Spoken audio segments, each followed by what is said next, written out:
Hello and welcome to another episode of the Jimmy Rex Show. Today on the podcast, I have a We Are the They member, a good friend of mine, the man that did my Zen garden, but also the guy that was hired to pave over Charlie Kirk's murder scene. So we got a very fascinating human being, Mr. Dan Merrill. Dude. Hi, I'm just gonna guys. I did a Baron. Okay, I thank you so much for telling me I'm mute. If you ever hear me do that, I mute myself because for the intro. I'm like, get crunk and listen. Sign language. Sorry, guys. I would have did the whole show like that if you guys didn't tell me. Okay, let's start over again. Ready? Hello. I'm gonna cut the beginning. Hello, welcome to Alley Top Files. Chris. Hi, guys. Welcome back. Flamingo Cruise in the house. Thank you so much for joining. We are talking about, I'm going to have to say everything now because a little mishap up there. My mic was off. So this is Dan Merrell, I believe it is. And we talked a lot about the covering of the paving with those redacted documents on our last, not last live, one of our Freedom Friday lives. Yeah. It was really, really cool live that we had in real time. Yeah, and we've been tracking sort of the cover up of this, and we've been looking at the biohazard team that was sent there as well, and we were able to track them down, and we were able to do some surveillance on them live while we were on the stream. Yeah. So we've been sort of following the cover up crew. So we were interested when we seen this come out, and we're trying to figure out how to cover it, and we figured we would just roll the video and comment on it. We figured that was probably the best thing to do. Yeah, but before I do that, I just want to show this document here. If y'all haven't, this is just regarding Victor Marks. I think he owes Candace Owens an apology. Oh, just saying. Oh, okay. So yeah, so this allegedly this document here. So if you saw the Candace Owens and Victor Marks back and forth, them arguing about the amount of time he served in the Marine Corps. Yes. And he was saying, I served 3 years. You're not stealing, you're not claiming stolen valor on me or anything like that, blah, blah, blah, blah, blah. Yeah. Well, what this shows, it was actually 2 years and 4 months. Yeah. So he lied to Candace, and he said he did 3 years. Well, he lied. This says 2 years. Excuse me, Victor. 4 months. I dropped that in Candace's comment section, and I said, I think he owes you an apology. So it'd be interesting if she actually mentions that, but I think he needs the corrector. It's 2 years and 4 months, so it's not quite 3 years. Yeah. So gotcha, Victor. Gotcha. Meow. I mean, no, sorry. Shouldn't have done that. Oh, we should have wore cat hats when we dropped that receipt. I think that would have been more appropriate. Oh my goodness. Anne Marie. Holy starting the show. Smokes. Starting the show. Wow. Thank you so much for the $100. You guys are seriously amazing people. Love what you do and stand for. I've watched and listened 9 hours of your all episodes today. Wow, you did. Wow. I mean, I'm a kind of person I was not even on social media. If you even go check my members live streams and stuff, I was helping other YouTubers. I was helping Baron, Ian, a whole bunch of people. Mr. Let Go. Mr. Let Go. Yep. So I just joined November, literally. I didn't want to do this. I just people are you should. Ian Carroll's the one who said you should do this. So here we are, months later. Here we are. Well, thank you so much, Anne-Marie. That was a massive super chat. And hold on, you watched 9 hours today. Took one break to watch. Thanks. Well, that's a very good person to watch if you're taking a break. He's great. And we have a live tonight. Yes, we do. Well, thank you so much for dropping by, Anne-Marie. Thank you so much. And I wasn't sure if I was going to go live today, so I didn't promote it or anything. So I'm thankful that you guys, whoever's here, is watching because it was a surprise. Pop up live. Yeah. It is what it is. Yeah. So I am going live tomorrow, though, with a special guest, Tornado Alley, and we'll be covering stuff. Stuff. Yep. Stuff.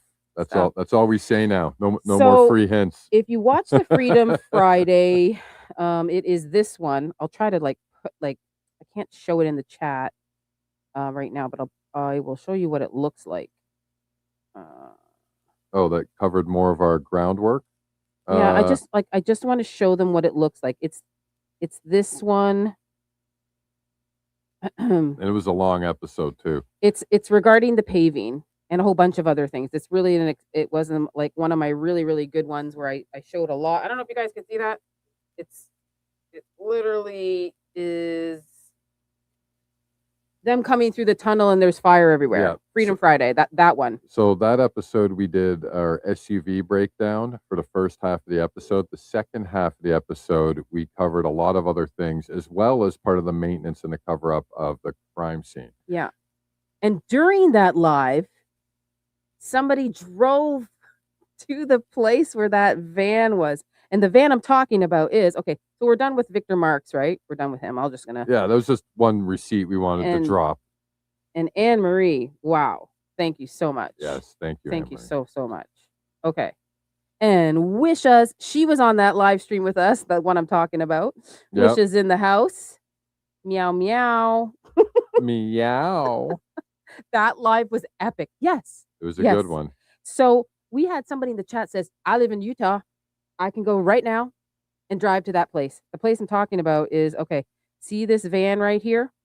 Samir Massey was doing a stand-up interview from the fountain area on the other side of the tunnel. And this was September 12th. Correct? Yeah, September 12th, I think. Yes. If I'm it could be the 11th or 12th. I think it was the 11th. This team was in after the other team. No, I'm talking about the time Samir was taking this video. Oh, okay, gotcha. So there was no the paving, or sorry, the excavating of the lawn didn't start till the 12th, because that's what even Sam Parker told me. So right now they're doing, look at this van. It's Utah Valley Cleaning Services, fire, flood, mold. Flood, fire, mold. Why are they there? Maybe they're just cleaning up flood, but they rolled up all the sod. Grass. Thank you. And it was very odd to me. That's why I did that live stream. So you guys got to check it out. Got to check out the live stream. It's really good. And what Ali was talking about tracking a vehicle is we found the address of where that van is located to the company. And somebody drove to the location, took pictures, sent us back the surveillance photos, and then we posted them or put them up during the live. And and we analyzed them. We found out one of them had that, or not one of them, the location had that massive storage unit or trailer or something that looks that was out front. So they obviously put stuff in there, maybe even from after their cleanups, and then they just get the bins towed away. Yeah. We were looking more into it, and we could only get so far. So we were happy to see this gentleman come out with an interview to give us, hopefully, some more information on the paving and the crime scene. Yeah. What do you have there? Just Lilligan, I'm in Utah. What do you need? That's the thing I'm looking. I'm just looking for the date of when Samir Massey. She thinks it was the 12th, so I'm just rechecking. Samir Massey's right here. Says the 12th. Yeah, it was 12th. It was the 12th, right? You're right. So which was correct. He was doing this video, and then he zoomed in, and we saw the van. And Wish is like, "What does that say?" And I'm like, "I don't know. Why would fire, flood, mold be there?" Yeah. It was.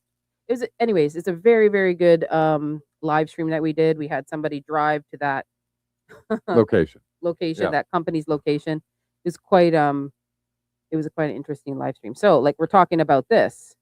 This is what I'm talking about. Look at this. This was in the redacted files.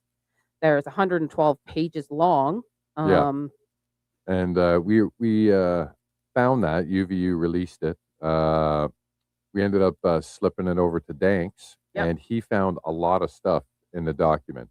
That was when he broke the story about the two GOP unnamed members. Actually, PBI broke it first. Then, I guess she doesn't have YouTube, right? So he covered it. I gave him the docs. Yeah. But yeah, the 2 GOP, you can talk about that part if you want. They came in Well, the office. I wasn't going to talk about it. I was just going to say that was just a byproduct of the document we found, that other people started breaking down the document and found more interesting things in it after we stumbled across it. And what did they find, babe? Well, off the top of my head, I don't know. I just remember the it's two like a- GOP guys that Danks mentioned, but I know PBI found a lot of other things in there, and so Yeah. did Danks. But off the top of my head, I don't remember everything. Yeah. That Yeah. was about 2 months ago now. I month wish and a my half ago. grass looked this nice. Well, Right? if it did, it would also be in the shape of a menorah. Yeah, so this is too neat for me. And where did they put it? This would have to be like, did it go to Quantico? Like, where'd it go? Because there is actual, blood in there, isn't there? Yeah. Well, yeah, and that's why I think they had the biohazard team there. Yeah. Like, you can't just have people walking in there and handling that stuff. No. So, that makes sense why they were there. In my opinion, that makes total sense. Yeah. So I think this started on that Saturday or Sunday. No, the paving started Sunday. I have the documents all here, but besides the point, we're gonna listen to this YouTube video with Dan Merrell, The paving guy, apparently. the paving guy. Which here's his landscaping truck. That was the truck that was there. But this was there first. Before all that, you can see even FBI's in the back taking pictures and stuff. Yeah, I was hoping that somebody in Utah could like interview these people.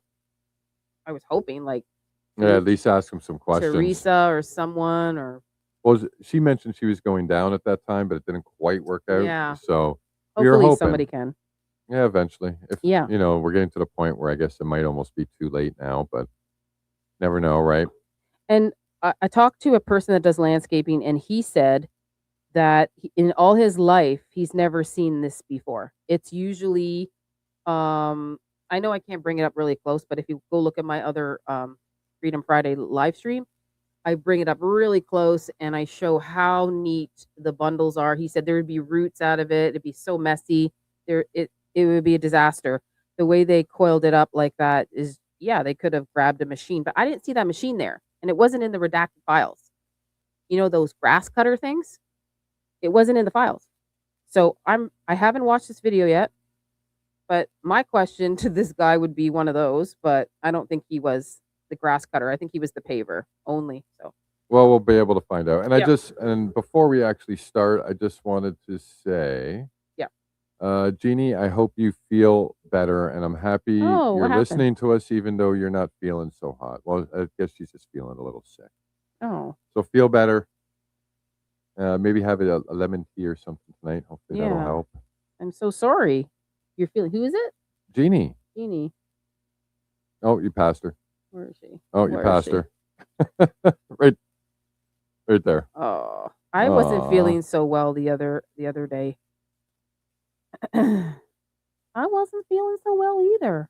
For some reason, I remember they asked where to put it, and they said put it next to some signage that needed grass. No, they can't. It's a biohazard. What? Did you really read that somewhere? That's crazy. They can't. Yeah, That'd be because like of the blood makes it a biohazard. So if they actually reuse that, that's pretty gross. you can't. You can't. Well, there's a lot of things that were can'ts on that day, but ended up happening anyways. I could totally see them doing that. I just thought that they would just, load it out, incinerate it, just get rid of it, right? Because it literally has DNA on it.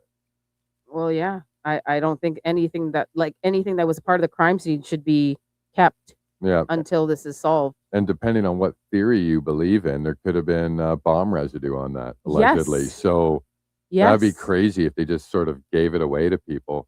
Any kind of residue. I mean, Whether it was from a human or a device or whatever it was. yeah, I'm very interested to know where this rolls of grass went. I'm really interested in that. So if you have any information on that, that would be great. Just like put the link in the chat. If you find it, just drop that link in the chat. Oh, wow. Ugh. Suzanne Truth just had a great comment. Maybe they could reuse it because there was no blood on it. Now it's not a biohazard. Now they can put it anywhere they want if the blood wasn't real. But if that's so, Right? that is so wrong. If they did that. And I heard that they want, like if you even listen to AmFest, because my memory's going back to Erica talking to Caleb, saying that they're going to name the courtyard, like they're going to rename the courtyard after Charlie Kirk. Everybody in the comments is saying they heard it was reused. No. Yeah, they're saying even Barron had heard that it was reused somewhere else on campus. You're actually kidding. That's crazy. Guys, it's a biohazard. You shouldn't be doing that. It's like actually absurd. It's only a biohazard if it's real blood. Yeah, but we are going with it's real blood, babe. I know, but Babe, and that'd be, first of all, it's not right. Second of all, it's a part of the crime scene. yeah. You shouldn't be reusing that. Well, what if allegedly the cleanup team knew it was fake? Yeah. Then there is no crime scene and there is no biohazard. Oh, this is too much for me. Let's roll Okay, into this Mr. video. Dan, I'm gonna watch your what do you call it? Your demeanor. I'm gonna watch it all. Yeah. Here we Let's go. see if this guy looks sleazy or not, everybody. Well, is he a Mormon? Brother, let's just kind of cover this Charlie Kirk stuff first. Okay. And then I want to kind of get into more of your story and some other stuff like that. One of the reasons I wanted to have you on the podcast, I mean, it's just fascinating. That was probably one of the 3 or 4 most impactful moments of our lives as far as, a national event goes. And you got thrust right into the middle of it. Yeah. So what exactly was your role? What happened? How did that all come about for you to be the person they called? I mean, I think, one of the reasons I wanted to have you on, you haven't really told your story, but you've been getting a lot of like death threats and people that think you're part of the conspiracy. And I just wanted to kind of really get into how that all happened for you. Sure. Well, so interestingly enough, I came and met with you about your Zen garden. That was right when it happened. I was on my way back to my shop in Provo and I saw 6 different precincts flying past me in the commuter lane. And I got to, my shop is right. It's probably 2 miles away from UVU. I grew up right there. We walked. It's where I went to grade school, You grew up in UVU. It's very important. Just saying. It's very important. And I just want to say, Ivan is in the house. Ivan is in the house. Ivan is in the house, everybody. Thank you so much, Ivan. Wow. Dropping the memberships tonight. I wonder who got those. Who got it? Let's see. Drop a 1 in the chat if you got a membership. Oh, wow. So Jackie Delaney got a membership. Get Crunk and Listen got a membership. That Chi girl got a membership. Bethany. Yeah, you guys got to follow him. HBO. You guys got to follow him. And actually, I'm going to drop his freaking thing in the chat right now because he does late nights with Ivan. And it is actually amazing if you've never watched him. Yes. So he is actually a very multi-talented individual. He has been doing a lot of sort of, I guess, online DJing. He's been making a lot of music, and it is relevant to what's going on in the world today. So the music he's making is very good. Allie and I play it often and listen to it quite a bit in our home. Yep. And also he does a lot of good research on geofencing, data hacking, and just basically electronic awareness and things you got to be aware of, and protect yourself. Yeah. I'm pretty tech savvy, and I learn something from this gentleman every time I listen to him speak. So. Everybody's saying thank you, Ivan. Thank you so much, Ivan. Yeah, and if you go look up Ivan _ Ivan, you'll find him. And wow, you also became a member for 4 months. Drive by, love you too. Ivan, I don't know, I'm gonna play your song after I'm almost done this. He's got new ones out. I know. I listened to his new one the other day. Do you want to play that one after? It's good. We could play that one, or we could play the other one. Whichever one you like. Which one? I like the I've other one. been listening to them all. Every time he drops one, I Yeah. listen to it. Really good. Anyhow, I had to stop it and say thank you so much. That was really generous of Ivan. And such an amazing human. Like, there we go. I beyond. see people going over and subbing Ivan. Sub him. Thank you for dropping by, Ivan. We appreciate you, buddy. Thank you so much. Love you, brother. Thank you. He does late nights, so you got to go check his late night. Friday night late nights with Ivan. Friday night late nights. Thank you, buddy. All right, so he lives in Utah. We know that, right? Yes, Ivan is Ivan. Heck yeah. Yeah. Okay, so we Thank you, love. So we know his name is Dan Merrill, and he lives in Utah. So, and he's probably well, is it safe to say? I think it is. He might be a Mormon. I think he is. Yeah. Vineyard, which is now UVU. And I saw all the cops coming past, and I got off on University Parkway, and everything was shut down. And I thought, what the hell, right? Got on the phone, asked Google, and Charlie Kirk, had been shot. I mean, I think Orem's a small town. This is where I grew up. I remember when it was UVU, UVCC, UVSC, right? It's grown. And so anyways, I think a lot of people around the world are looking at it, but when it happens in your own community, it's raw. Yeah, and it happened 5 minutes from my old house that I moved from 6 months ago. Right. And it was like this cloud had settled in on the valley, right? I was pretty ashamed of our state, that it happened in Utah of all places, right? So anyways, that we've been watching him online forever, right? I think his conservative values. So fast forward, I think that was probably maybe a Wednesday. Yeah, or September 10th. I remember that. Okay, yeah, is it a Tuesday? I think it was a Wednesday. My wife. Wednesday. I'd also like to point out that these guys' cameras aren't in focus, and this guy's not focused, and they need my technical expertise. Well, babe, we don't even have a camera yet, so we're not in focus. We're blurry. So when no, it's true. So like that's just because we don't have a camera yet. When we get one, we'll look better. You always look better than me, anyways. No, that's not true. And it's like I don't have a good quality camera, so I don't think you guys want to see us all blurry up front close. So we are using our lap. That's all I need now is people like, you guys are blurry. I already know. We are using our laptop camera, so maybe they're using that, but he looks like his microphone is in focus, and he's not. And look at the lazy way they did the cable. Sorry, I'm tech nerding out here. Yeah. I'm just criticizing something that doesn't even matter. Yeah, so like when we get a camera, it'll look good, right? When we actually do our setup, because we just like we're just like did a small setup right now. We're not even we just started. Yeah. So all right, let's go back. Yeah. Let's get into it. So he's more. blurry. At that point was pregnant and very hormonal. She had been watching his videos for years. And his wife. So anyways, there was just that cloud. There was a cloud in my home. There was a cloud in the valley. I think everybody could feel it. It was palpable. What? Fast forward, I'm at home with my family. And there's a cloud? Yeah. What the heck? Said there was a cloud in the area? Is a cloud coming? What is he talking about? Is he talking about metaphorically? I guess like he is, there was right? a cloud coming. Yeah. We can just feel it. There was a cloud coming. So you could feel like something bad was going to happen. Is that what you're saying? Because that's literally what he just said. And I get a call, and I don't answer my phones on Sunday. They left a message, and the gentleman said, hey, this is kind of weird. And he was kind of hemming and hawing on it. Sunday? Yeah, I guess so. Wow. Well, it's nice to hear him say he wasn't That's available. Really, by the way, I'm watching this in real time. I haven't watched this. Yeah, we haven't watched this I video. have not watched this yet. So he died on a Wednesday, which is the 10th.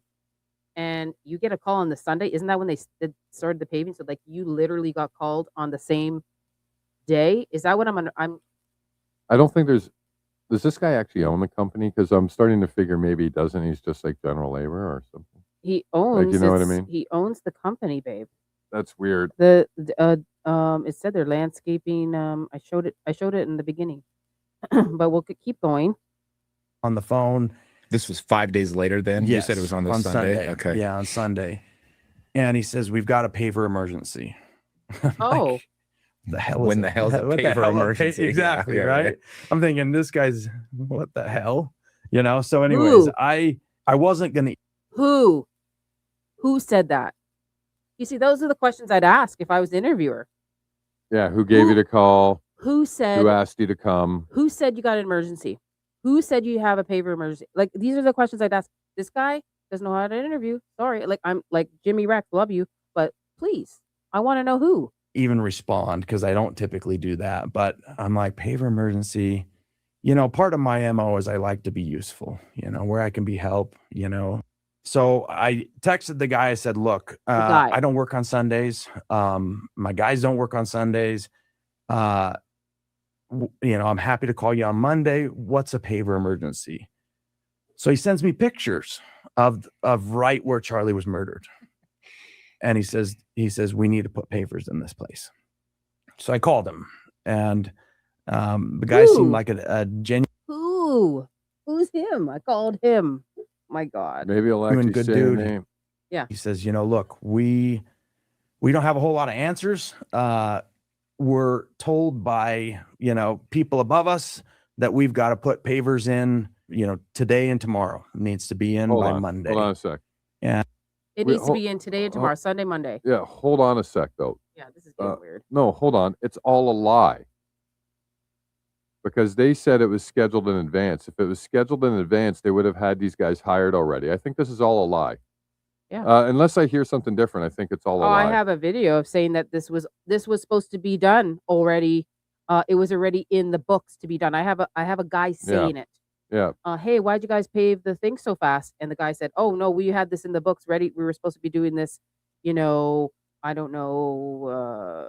Whatever. It was, they had it booked in advance, right? Yes. A couple weeks? Yes. Yeah. Yeah. Maybe October, November or something. It was supposed to be planned. But they decided to do it now because of this, is what the guy said. Oh, okay. So I have that video. Okay, so hold on. If you're saying they planned it in October and then they just pushed it ahead to this, yes. Okay, then I'm wrong. Then it's not a lie, and it can completely be perfectly innocent then. So, no, that's what it is. Because then that's just what a worker said to this guy that was filming when the paving was done. He goes, why did you cover it up so fast? And he goes, oh, this was already planned to be done. Yeah, but if it was planned 2 months later, then he wouldn't have been hired already, and they would have to get somebody in the heat of the moment to come faster. Exactly. So so I was thinking if he was part of that original plan to do it in 2 weeks, well, then that makes him lying right now. Yeah. But because of what you said, how it happened, that doesn't mean that anymore. No. So I just want to scratch my original statement. Okay. All right. That's fine. What does everybody else think? Anybody else? I don't understand the emergency. Yes. Yes, Debbie. What is everybody saying about pictures? What am I missing in the chat here? I don't know. I was. Oh, he sent him pictures. So, like, I guess to get his attention, he's like, "What emergency?" And then he sent pictures of like. Well, the courtyard. The courtyard. Yeah, right. The crime scene. I guess he wasn't specific. He just said, Yeah. Okay. They're not really going hard on details, are they? Emergency. We need to pave. Emergency. We don't. We. What? Makes no sense. No sense. Why would this be an emergency, right, guys? I want to actually review what was said about the timeline of when this was done. I want to review all that. I don't understand what this person's saying. How do you live stream? You are in 2 different places. Huh? I don't get it. Are you talking to me or are you talking about this guy? Oh, them maybe. I wonder if they sent those pics with an NDA. Yeah, they could have did that too. Interesting. Yeah, let's go. So we're at emergency. It was emergency. He sent the pictures. And we've never done pavers. We've never installed them. And we want to make sure we do it right. And he says, would you come help? I said, 100%. So I went and got my shit. I got my trailer. I started calling my guys, and none of my guys answered. And so I started calling my other guys, my brothers. And then I called another, so I put together this ragtag team, of guys that we showed up on that Sunday, within an hour and a half of when they called us with our trailer. And we met with a couple of dudes. I was telling you there wasn't a whole lot of information. There was two guys that were kind of in charge. So by this point, it's all dug up and everything. Everything's what did it look like? I've got pictures. I could give you pictures. Sure. Give them to me. Put them up on the screen. So at this point, it's dug up. Yes, because I think on the 12th, they were already doing that. Well, if he was also coming in, then the grass would have been removed as well. Yeah. All of that stuff would have been done. The biohazard team would have came through already as well. I was all done probably already before he, started the paving, right? Absolutely, it had to have been. Okay. Of exactly when I showed up, I took pictures of what it looked like. They had taken out about 10 inches of the dirt around the whole place, right? Right now you can see where the pavers are. Everything under that, probably 10 inches had been excavated. Why do you think they excavated so much dirt? You think that they were trying to make sure they got any bullet fragments or anything that was in there? I wasn't looking at it with that lens, dude. Really? I wasn't. It didn't even cross your mind? It didn't cross my mind. Why? Okay, that's Why? weird. Why That's wouldn't weird. it cross my mind? Why wouldn't that cross your mind? First of all, why wouldn't it cross your mind that they wanted an emergency and to pave it so quickly? This is an assassination.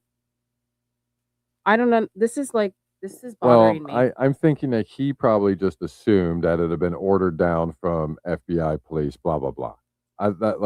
That's what I think maybe he might have been assuming.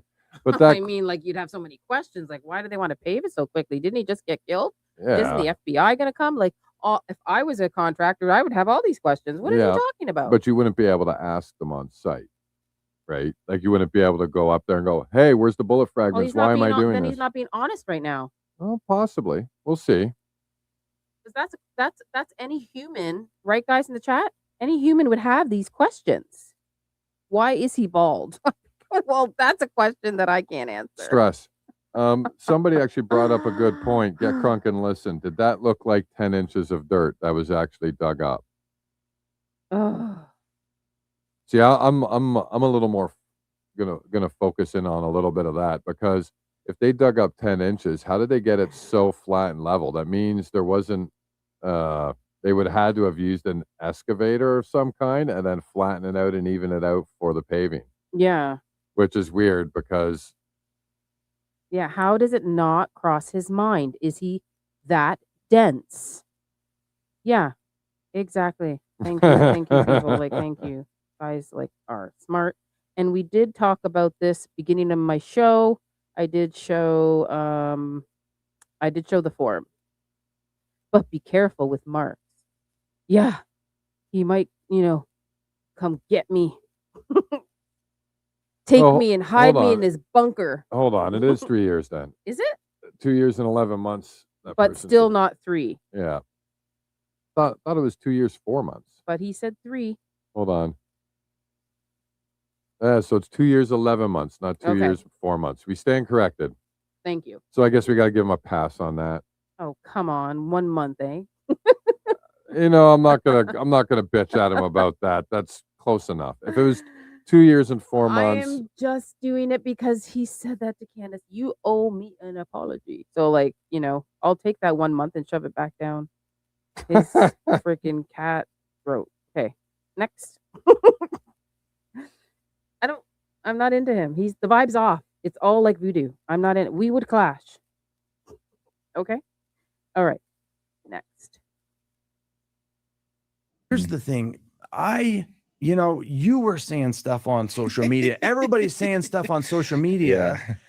And quite frankly, I got so disheartened with social media because they just spin everything and they talk shit and fear mongering and hate sells. And I didn't want to see it. I knew there was videos out there. Right when I pulled into town, when it happened, I Googled it and I saw the video from afar, right? Mm-hmm. Of Charlie getting shot. And I thought, man, I don't want to see that shit.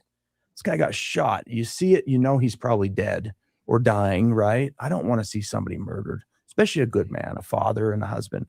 So So I hadn't been on social media. I had stayed away from it. My wife had been on it, and she was a wreck, bro. She was just, all that ugliness was just.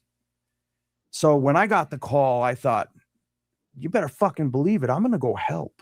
Hold on. What? That was all it was. Hold is on, I'm going to pause go it. help these guys. He's asking for The help. heck? Now he's acting like a martyr. Okay. I have no problem with anything he said, except for this. No, seriously, there was Okay. nothing wrong with it there, Okay. except for the lie he told about his wife going on social media and being a wreck after what, 2 days, 3 days? Yeah. There was nothing wrong on social media about that time. Nobody knew anything. She was hormonal because she was pregnant, he said. Oh, is that the reason why Yeah. she was a wreck then? So it had Yes. nothing to do with this. And no, she also was a huge Charlie Kirk follower and stuff, he said. Okay, well Yeah. then you want to know what? I can't say anything about that either, because that Okay. makes sense to me. If you're pregnant, you're a little more emotional, and then you add trying to figure out what think- happened to him in the first couple days, then yeah, okay, I think have to give him that too. I think he got a good deal for this emergency paving job that he couldn't refuse, probably. Allegedly. Well, Help. I think you're actually accurate. It's a Sunday. No one works on Sunday. Just saying. So I probably got a premium. They want to do it right. He framed it in the sense that, hey, we want this to be done right. So that's why I showed up. So I mean, to do pavers correctly, you over excavate, you get rid of the top soil. Oh, you do? You do 100%. You want to get a good base. And these guys had kind of, there was two guys in charge and a ragtag crew.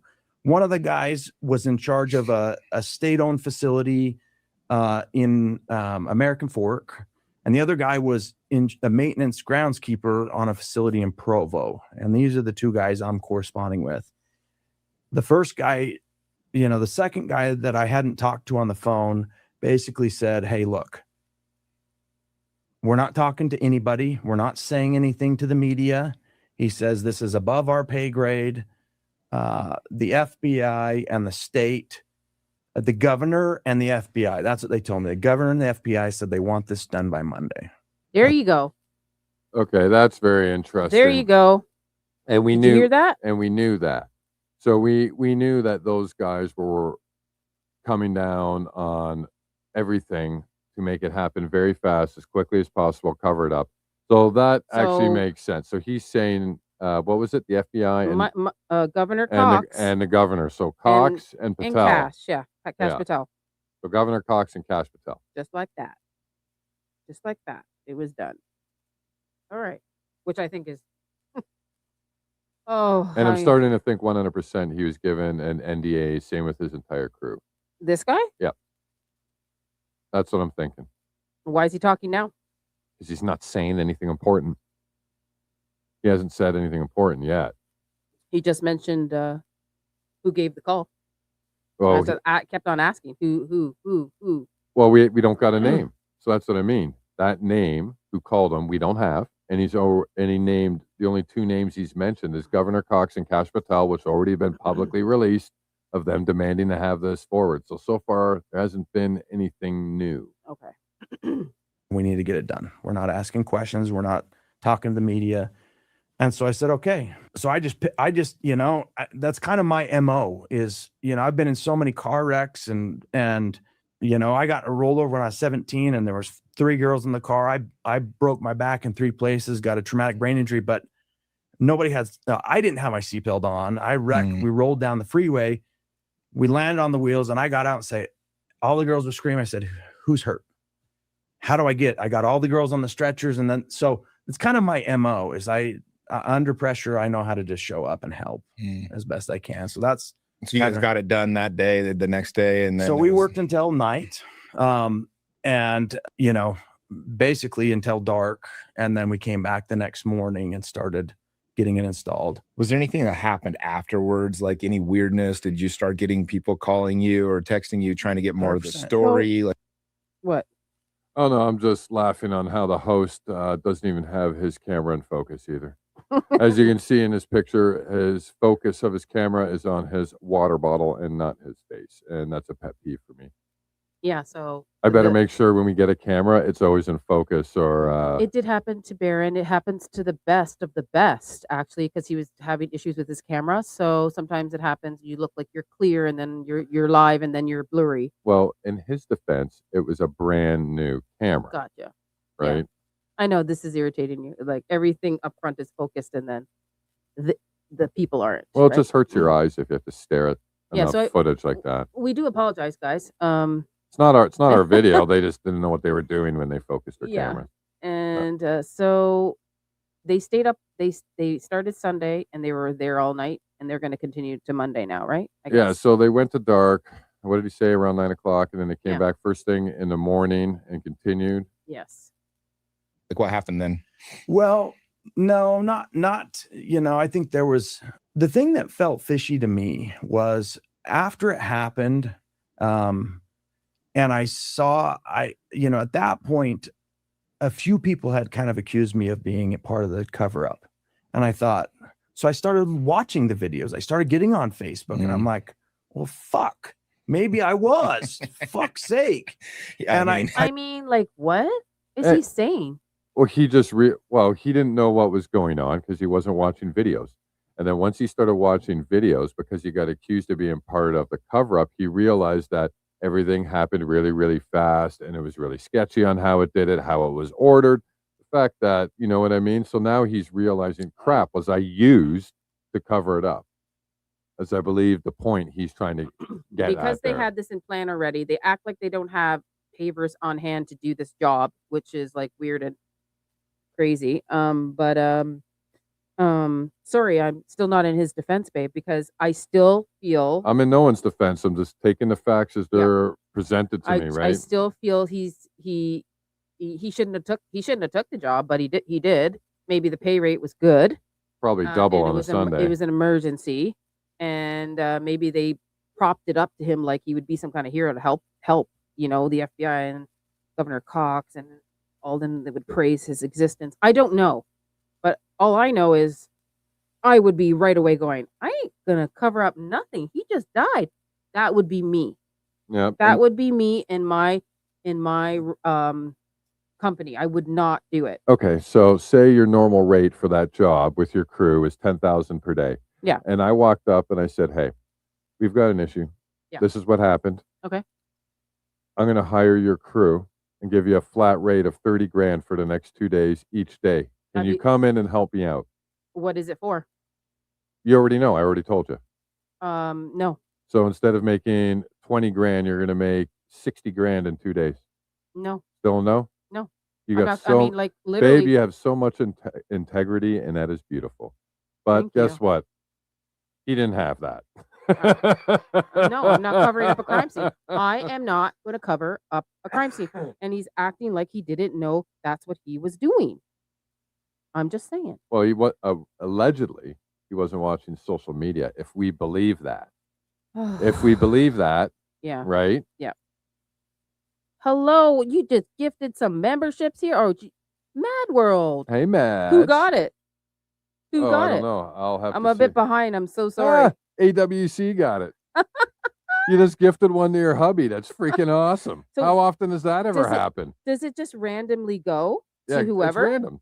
Completely random. Aw, that was amazing. You guys are awesome. AWC, don't say Mads never does anything for you.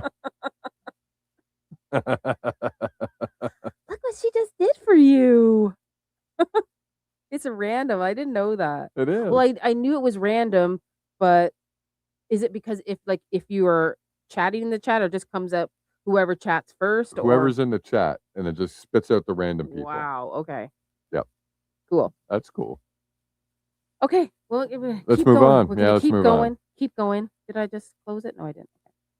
I really started questioning, like I had this weird thing going on. And Do you think it was weird that they immediately decided to excavate and pull up a murder scene of like such an important murder that's completely doesn't make any sense with the official narrative? Don't you think that's super weird that they would immediately try to excavate all that and pull it up Good instead of making question. it a crime scene? Thank you. so Good question. here's what a lot of people don't realize is is very public crime scenes don't last as a crime scene very long. They just don't. Typically speaking, they come in, they take all their evidence, they wash it down with a fire truck so that people aren't coming and looking at all What the heck is he talking about? They left the Nancy Guthrie thing up for freaking weeks, like 7 weeks. Well, there was no actual. They were just up there out in front of her house with the tents and the media and everything, Oh, right? they blocked up the whole Yeah. front of her house and stuff. Yeah, I think that was easier to do than this. Gabby Petito. Long time they had that. You remember Gabby Petito when her body was found? Long time. Set up a tent, set up a crime scene, set Yeah, up that's vans, true. set up That was long. set That up one was long. vans, set up everything. Okay? This is bizarre. When it's an assassination, when it's a murder, everybody could be a suspect. That's how you have to take it. Everyone's a suspect. The family, the security, anybody can be a suspect. So that's how I see when you do an investigation. You just gotta like clear everybody out and investigate it, not cover it up. Well, that would be assuming somebody actually wants to investigate it, right? And we haven't seen that. Well, he's so. just throwing it off. Like usually they just wash it down. And Well, I would actually see that's the only part I actually wanted to touch on. How many crime scenes has he been forced to go pave over that he knows exactly how it goes? Guys, we got to wash this down. Can we get the guys in over here? Yeah, can you clean that up over there? How does he know that? I mean, That's babe, talking out of his butt a bit. We have watched tons of crime stuff because that's what we cover. So I know that they set up and they stay there for a long time, especially when it's something like this. Well, I'm Okay. 50-50 on that because it was in a university. So I think they should have had it blocked off for a lot longer, but we can't expect it to be blocked off for weeks and weeks and weeks and reminding all the students of what happened, right? But I definitely think they should have at least had it blocked off for a solid week. I don't think 7 days to investigate was really a huge ask, to be honest, right? Yeah. But like, we can't expect them to leave it up for a month. That's like literally re-traumatizing the students every single day they walk in. It was literally 3 days. Not I even. know. I'm 2 not. days. I'm 2 not days arguing and they that. started digging. 2 days. I'm not arguing that at all. I agree with that. I'm saying they should have left it at least for 5 to 7 days, but we can't expect them to leave it up for like 30 days like they did with Nancy Guthrie. It's a university. Oh, this is like actually where I disagree. I just disagree. Well, they would have to close the university yes, then. Close it. Or they would be getting lawsuits from all the students coming in with psychological problems from staring at the place where Charlie died every single day. Not if they close it. They can't come there. Well, then they lose money. That's not happening either. So it's all about money. Yeah, of course it is. Okay, so What's this all about? It's about covering up Charlie's murder, who owned a company that was literally about embezzling and allegedly moving billions. So yeah, it's all about money. That's what 100%. That's what I'm talking about. He's fearful for his life leading up to this. Like you can't just close everything down in 3 days. For me, it's too soon. And okay. Well, it is too soon. I'm not disagreeing with you. Why couldn't they bar the area? You didn't have to pave it. They can literally put they could put up a whole entire gated fence that's colored so nobody can see it. Like there are so many things they could have done. So many things, babe. Yeah. Okay. If they don't want to traumatize people, I'm going to put a cover on it. We're going to work in there with a big flat tent. No one's going to see what we're doing in there. We're going to investigate it. And the kids can go on their way. And we'll gate up the whole thing with gates all around the tent. I mean, there's so many things you could do. I'm just sorry. I'm just venting because I just don't like I this. know. I'm just letting you vent. I don't like it. I know. I'm just letting you go off. It's all good. But like I'm saying, realistically, you can't have it for that long. Like they would get lawsuits from all those rich people who send their kids there. Okay, well, like that's what I'm saying. You can't expect it to be there for a month. I don't like how he's saying that. Usually, crime scenes just like they just wash it off and go. No. Well, yeah, that's the part I had a problem with too. Because not a murder. Well, how does he even know that, man? Yeah, I don't know. he acts like he knows everything now. Well, like he's a landscaper now. He's a detective as well. Okay, yeah. I don't know. Not saying anything about Dan. I'm just listening to him, and the vibe is not. I'm not there yet. The blood and the gore. That's fairly typical. Hmm. I don't know. That's what I know. So at this point, that happened Tuesday. We're Sunday, so Tuesday. Yeah, I mean, till Sunday's a longer time. I thought but they started pulling it up, I think, Yes. like the next day or 2 days I don't later. know You what weren't that, part of that. Yeah, I wasn't part of that. That actually that makes more sense. The 11th, that night, they started digging. All right, guys? Yeah, and he just said he wasn't a part of that. No, he wasn't. He wasn't a part of the digging of the grass. And see, I want to talk to that team because they were there, after the FBI and whoever else walked through. I'd want to know if they actually found something. What if they found something that they never turned in? This guy came by after, right? Yeah. Just a little odd, but It is. I want to talk to those guys too. Yeah, there's so many people that were on doing that job of the digging. Because I thought you were part of like the pulling it up and everything else as well. So after we put the pavers in, we were working as a team, but I was going past some of the grounds guys and I said, I just hollered at him, said hi. And he wanted to tell me about, he was the one who pulled it up. Oh, really? Yeah. What did he have to say? Hold on. Did you say a name? Do you remember his name? He said, Hold on. I don't. No, I don't think I got his name, but of course you don't. Of course not. The name that actually matters, the one that no one can find, of course you don't have it. That's what I'm saying. I'm thinking there's definitely some letters sent out. The letters. Yep. How does nobody know this? How does nobody know that name? Nobody knows the name. I don't know anybody's name. We even asked Phil Lyman on an X space, and he didn't even know who did it. He said he tried to find out, and nobody told him. I don't know if we believe him or not, but how does nobody know who dug up the ground? Yeah. That's ridiculous. I know Phil Lyman said he thought it was pretty quick, and he doesn't think Tyler Robinson did it. And he did say he has no idea who gave the orders to dig it up. But obviously, he just said it was Governor Cox and Kash Patel. So no, but I want to know the actual company. I want to know the company I want to know the company that UVU contacted to excavate. And I want to know who at UVU told them to do that. Yes. I want to know who signed the paperwork saying, rip this shit up right now, please. Yeah. That's the guys I want. And I was hoping that might have been this guy. Looks like he's just a moron, though. He was part of the grounds crew for UVU. And he was pretty ticked. He was like, dude, I don't know why the hell they're bringing you guys in here or why they're bringing the state in here. They made us tear everything out. Okay, so it's the grounds team at UVU. That's actually useful information. And I just want to say something. Is Muppet in the chat? I just want to say something regarding the Gabby Petito case. No. Okay. Which maybe one day we'll cover. It was up for 4 weeks. You're still on the tent thing? I don't care. Somebody got murdered. A girl got murdered. Yeah. Where girls get murdered every day. Yeah. Every 40 seconds, a woman gets murdered. Yeah. So I'm just saying, 4 weeks, the forensic team with their vans and everything were there. I'm just saying. 4 weeks. That's all. That's all. That's all, guys. 4 weeks for the Gabby Petito for a tent to stay up. Three days and the pavers were there. 1 day and they dug it up.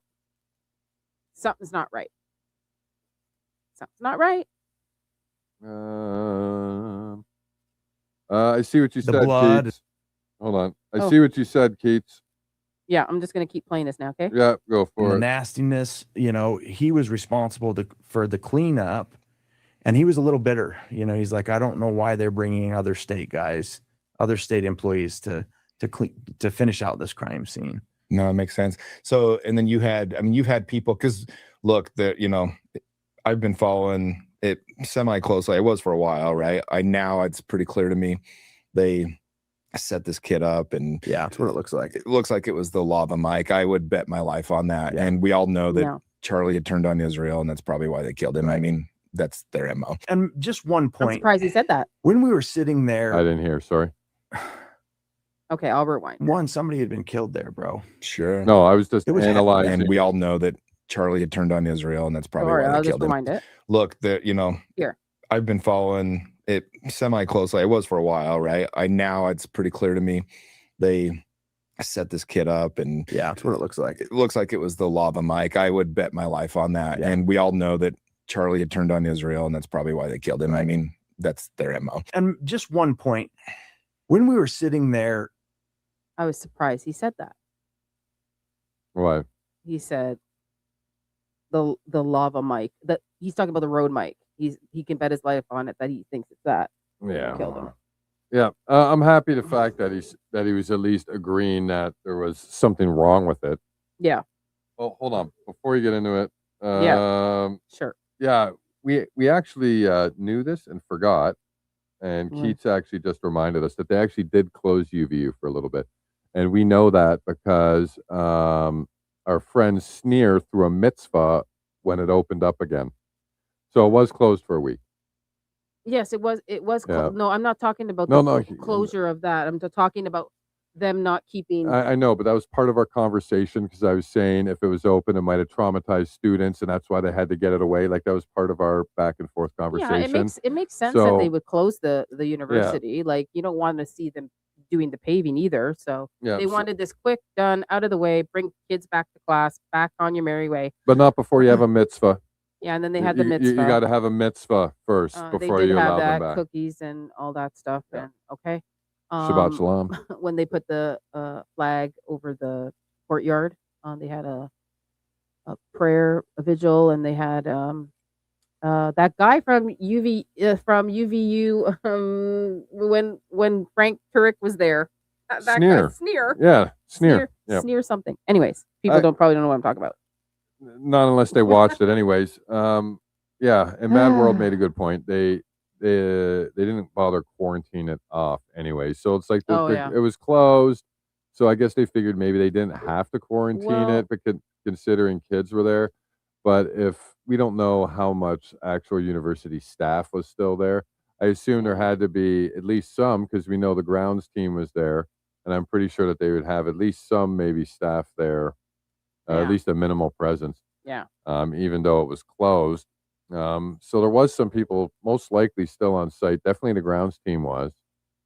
And maybe they were definitely the ones doing the work. I think at this point, we've actually talked to somebody from the grounds team. One of our friends has, and we got some useful information, but not the exact information we've been looking for so far. Yeah. What's that you're looking at? Wish I just sent it to me. Kyle Hope, manager of irrigation and landscaping. Oh, Kyle Pope. Kyle Pope. His last name's a setup. Thank you, Wisha. So Let's go. Let's dive on him later. He's the one that is doing he's the managing of the landscaping. So it would be him that would have called. Yeah. Well, Muppet was actually already talking with somebody there. Yeah. That's why I was wondering if he was in the chat. Talking to somebody else. You should DM him, tell him to come in the chat. But he was talking to somebody else, different guy. Wasn't that? It wasn't. Well, I don't guy. know who it was. Yeah. I don't know who it was. He just said he was talking to somebody from the UVU landscaping department. Yeah. I never asked him for a name. So this is what we got here. We got digging up on the 11th, which is absurd because, the Gabby Petito or any murder case, the forensic team comes, they're set up there for days. Gabby Petito, 4 weeks that tent was set up. Okay. Charlie Kirk, not even 24 hours. They're already digging it up. Sunday, the pavers come. I believe they had flood, fire, and mold there. I DM'd them. And I don't know what they did, but way too soon for me to investigate anything. Because remember, when something happens in a murder, everybody's a suspect until we find out what happened. One, somebody had been killed there, bro. Sure. It was heavy, dude. It Was it was still it heavy? was heavy, dude. It wasn't like I didn't want to fucking be there. Hmm. I didn't want to be there, but I was trying to be useful. As you look up and you see where they're saying this shot's coming from, it's in plain fucking view. You can see like And that's but, why it dude, didn't I've happen. hunted. A 30-06 from that close a range does not do what that bullet did. Good. Right? You look Good at boy. the videos, you see his shirt do some crazy shit. You see his team catch. Well, we could talk about the footage because the footage is off for me. Let's not even get it. We're Let's not gonna not even- even start that whole rant, or we'll be here for 16 hours tonight, Well, yeah, you're saying what the footage you see, but we see what Let- we see is not what we let- see anymore. Before he Let's hits the not start fucking that. ground.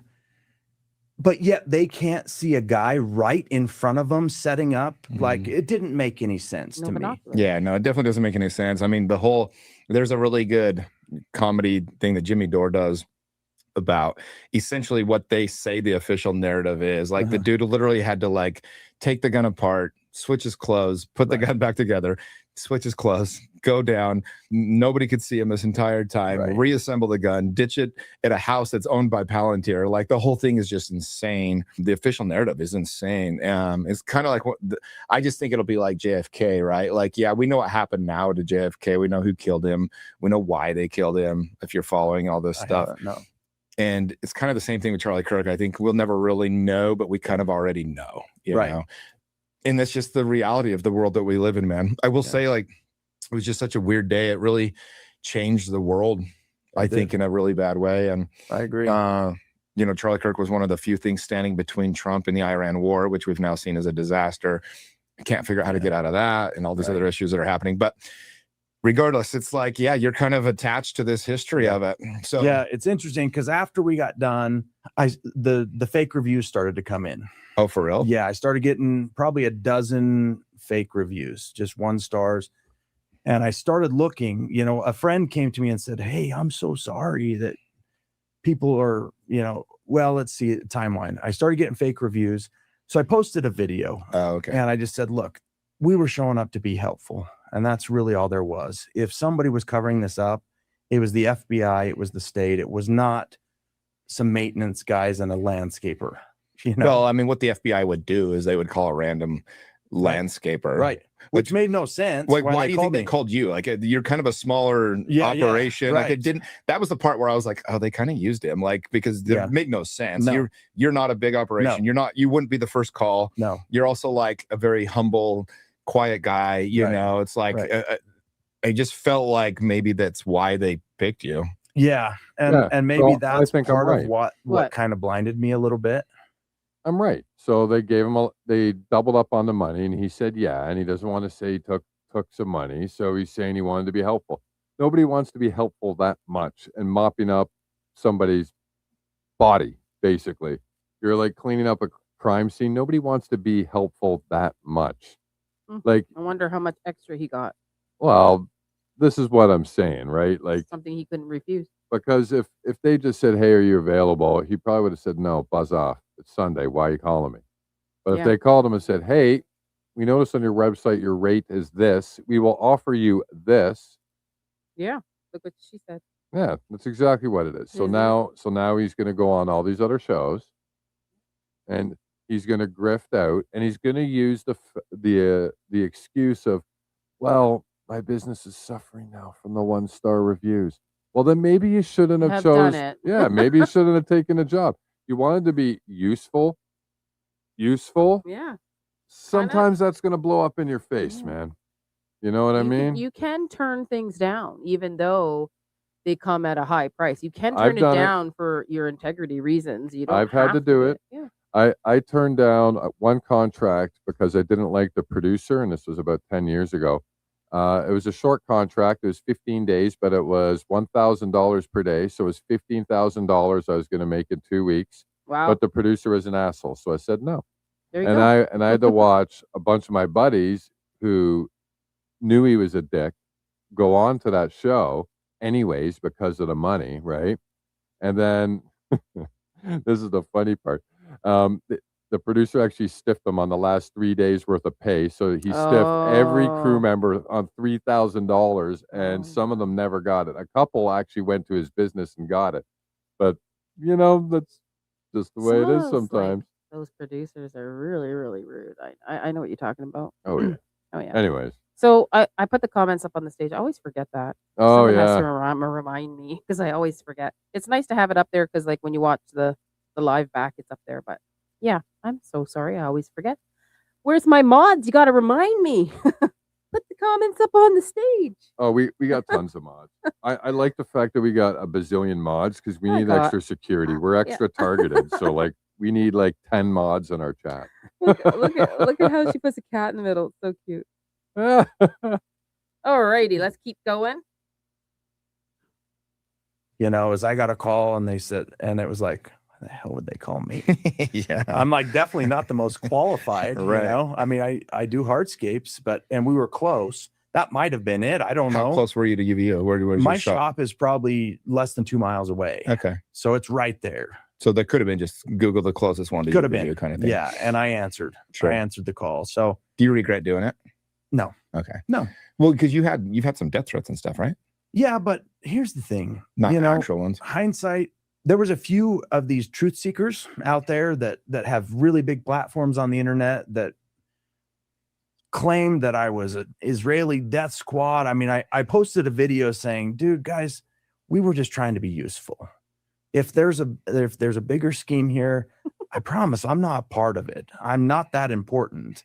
I'm not like, you know, I didn't live, you know, I'm an open book. I'll tell you, you know, I've got history and, you know, anyways. And so I reached out to a few of them, you know, because people were just, you know, Yeah, just want to get the story told. Yeah. I've had that before. People are just. Yeah. So I got a problem with this now. So now he was just saying he's been getting harassed. He's getting death threats, all this stuff. I don't believe it. No. If you were really going through all that, why didn't you come out and say this and try to clear your name like fucking 5 months ago? Yeah. Right. So True. why did you purposely go on all this time with this alleged death threats, harassment? Your company's suffering from these zero ratings. Why did you wait this long to then come out and start going like this? This is what, a couple days old. This is like 3 days old. We were gonna do it like, you remember the first day it came out. I said no. I have other things to do. Wait, I gotta Candace. I gotta like. That's a little off to me. Yeah. Right. It is. Why now? And he's blaking on the receipts. I got death threats, but I'm not going to show you them. Yeah, show it to me. Yeah, I wouldn't mind seeing that. Making stuff up about your well, here's what I discovered is like I reached out one time, somebody was making up some stuff about me and they tried to turn it on me. They're like, oh, this guy's in my DMs now trying to hit me up. And I'm like, you little bitch. Like, that's not what I was doing. I was trying to like tell you like what the real story was. And then I realized something like, oh, they're not looking for the honest truth. Yeah, no, they're literally just trying to cause drama. And then from that day forward, I literally made a rule. I'm like, I will never respond to a troll again. Yeah. Because they're not acting in good faith. They're not trying to get it right. Well, and a month after that, it had tore me up, dude, because again, I wasn't sure what the hell just happened. Like my intentions were pure. We weren't even going to ask to get paid on that job. We were showing up to be helpful. And by the time we were done, I'm like, you know what? I want to pay my guys. Of course. You weren't gonna. What? You just said you. What? So now this is making less sense. So he said they called you up and said, "Can you come over for free? We really need help. We're desperate. You're the closest guys, and we just want you to come over for free." No way. And then allegedly, he paid his. He was just about to say this. So. Then he paid his guys what out of his pocket. So he took a loss. We'll play this out. But did he take a loss just to be helpful? Just to be helpful. He didn't say that in the beginning, babe. Well, let's see what he says now because that's very interesting that he's going on. What the heck is happening here? And he said, you know, he's going to do it for free, and then he has to pay his guys. Well, that means he paid his guys out of his own pocket, right? So he came here. So he came here to lose money on an emergency, which he then got targeted for, got death threats for, harassed for. So weird. Something's not lining up. And so I charged the state. Why wouldn't you want to get paid? Oh, hold on, it's go back. State. I know. I don't know. We weren't even going to ask to get paid on that job. We were showing up to be helpful. And by the time we were done, I'm like, you know what? I want to pay my guys. Of course. And so I charged the state. Why wouldn't you want to get paid? He charged the state. He billed the state back after, what did he say, a month? I guess so. Was it a month? Can I see those documents, please? Date. I know. I don't know. We were showing up to be of service. You know. I don't know. Well, quit doing that. I know it is what it is. Yeah. But after I posted that video, you know, some trolls trolled it and spun it, and 2,000, 3,000 comments later, I'm everything. I'm a ghost company. Did you make the mistake of reading the comments? Oh yeah. And it tore me up, and I realized in the end that it's none of my damn business. You learn that. Well, the thing is like, look, and I have empathy for people in this situation because everybody can smell the bullshit, and everyone's like, this isn't right. This doesn't make sense. This isn't adding up. And so you're kind of grasping for straws a little bit. Like people that criticize Candace Owens, I think it's funny because I'm like, I don't believe he didn't take the money. My vibe is off. No, he did take the money. He did take the money, He billed the state, is what he said. So he took the money and billed the state? No, apparently he took no money, did it for free, and then after a month, but he didn't say that in the beginning. I don't know. I'm just saying what he said right there, babe. That's what he said right there. I'm gonna clip this monster thing. That's what he love said Candace right Owens. She's wrong about stuff, but she admits it. But she's not trying to get everything right. She's doing what an actual investigative journalist should do. Yeah. You're just throwing questions out. You're asking questions. You're talking to people. You're taking every single piece of, possible clue or evidence or whatever you can, and you're trying to figure out what happened. Yeah. Like if I die tomorrow, I want somebody to go to bat for me like Candace Owens. Like I don't care if she's wrong 20% of the time. She is trying to get it right, and she's asking enough questions. It's funny. It's like Alex Jones. The guy's been validated on 80% of what he said, but people still want to focus on the 20. I'm like, that sucker said a lot of. So maybe he can't remember what he just said in the beginning of the show. Yeah. That he got paid extra to do this job. Did he say that, or did we say that? I'm going to rewind. He literally said it. Okay. I'll rewind it and clip it. Because I made that blind accusation at the beginning that I thought he took. It seemed to me like he was going to take extra money. Let me just clarify. I'll go recheck, and I'm not going to say anything yet, so I'll take that back. And that was just my opinion, by the way. I will go rewind it and check. I will go rewind it and check that part. But he did say it was going to be more money. Right? I have to double check, but before anybody else that ended up being true. And I think Candace is kind of the same way. Yeah. Well, she's the only one. Did she reach out to you? No. And she didn't come after me either. At least what I saw. I stopped watching. It was like, well, she wasn't really coming after anybody. She was just trying to get the story right. Well, there was a few that were coming after me that were there was others that I said Candace though. She was just trying to get the story right. Yeah. Well, I just thought it was interesting that none of them, I reached out to a few of them. They didn't get back to you. Muppets here. It's like, dude, they wanted to be an echo chamber. You might want to ask you something. Well, yeah, I just checked my phone and he got back to me. So hold on a sec. Muppet. We found out, if you're here listening right now, we found out that this guy was in contact with the groundskeeping team at UVU. And I remember we were reaching out to someone. I think you had found someone. Did we ever, if you remember, did we get an actual name of the guy who was running the excavation team on the day when they started tearing up the grass? Do you remember, yes. Muppet? He said yes. All right. Okay, so I don't know if you watched this video, Muppet. It's all over the place. He got hired to do this emergency paving job. He wasn't the one that took out the dirt or the grass. He was there on Sunday, from Sunday to Monday, to do the paving. Just the paving. Just the paving only. First, he said in the beginning of the video, I'll go back to recheck myself, that he got paid extra because it's emergency. It's Sunday. He normally doesn't work that day. They sent him pictures.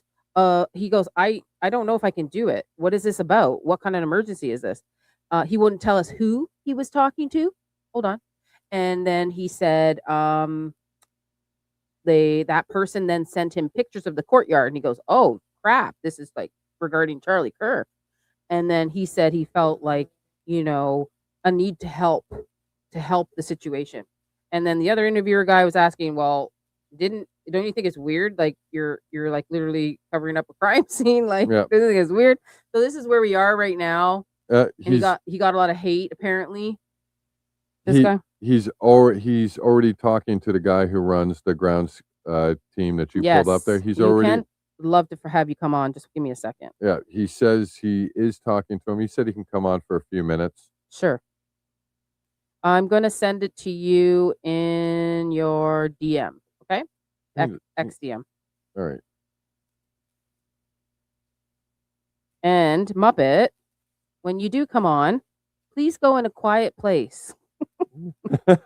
Because your background is too loud and I can't hear you. So go to a quiet place where there's no noise. He'll probably just go out on his porch with his dogs. Yeah. Normally when I talk to him, he's pacing on his porch. Don't pace. No pacing. No pacing allowed. No pacing allowed. Because then the phone goes like that, right? Okay. I sent it to you. Alrighty. So this is like freaking bizarre. I'm so like, I got mixed feelings on the guy, to be honest. Like so... I need to see what's going to turn my opinion or favor on this guy one way or another is this whole thing with his payment. Yeah. Right. That's going to basically sort of swing my vibe one way or another. You know what I mean? Yeah. So Muppet, if you can still hear us, he said he did it for free and he billed the state. That's allegedly. What he said. That's what he said. But in the beginning, you know, like, I don't know. We have to watch the beginning again because I'm not sure. That could have been just me rambling my mouth off. No. Because I was like, I don't know, something smells fishy. I feel like he took extra money. Could have just been me. Let me keep going. Or should I wait for him? I'll just keep going. Yeah, we can keep going until we see him pop up. What's one of the things, so the last couple of weeks, I've really, I made a couple of videos, you know, just explaining the history of what's going on in Iran and some other things. All right, hold on. Muppet's here. Hold on. Give me 1 second. Let's check his mic. Hello? Are you there, Hello, Muppet? Can you hear me all right? Yes, Muppet. Yep. Muppet's in the house. Hey, how you going? Okay, so have you watched this video? Yes, I watched this video yesterday for the first time. I really regret not actually finding this video earlier. I'd only seen the video that he actually posted online about himself. It was like a selfie video talking about how he'd laid the pavers. From that video, I'd probably stupidly made the assumption that this guy is probably a Fed and part of the cover-up of the crime scene. So I watched this video last night and had a bit of a change of impression. I've reached out to Daniel since then, just this morning, via email. He's emailed me back, and he's trying to help. He's going to send me hopefully some pictures that I can share online, and some more information on exactly how it all came about, who was doing what, who did what, and exactly how it played out. Yeah, because in the beginning, I think he said something like he got paid double because of the day it was done and it was an emergency, and then he said he did it for free and he billed the state. So which is it? That's what I'm confused about. Yeah, we're just trying to figure out. I think originally he wasn't going to bill them for it because it was the sentimental thing with Charlie, and sort of just seemed like he was doing the right thing. But then all the shit that he went through with people accusing him, he had quite a lot. He just thought, I need to get paid for this now. Like, this has been a massive drama for me and I need to get paid. So I'm still getting all the facts of him, but yeah, I just wanted to jump in and say I am actually talking to him today. And yeah, I might have more to add to the story very, very soon. So good. Maybe we can do an update and you can come back on or something like that. Hey, if you guys want to follow Muppet, he's Muppet Masher on X. Okay? Yes. And the real Muppet on YouTube. Real Muppet Masher, yeah. There's not much on YouTube. It's just a couple of research videos. They're not entertaining.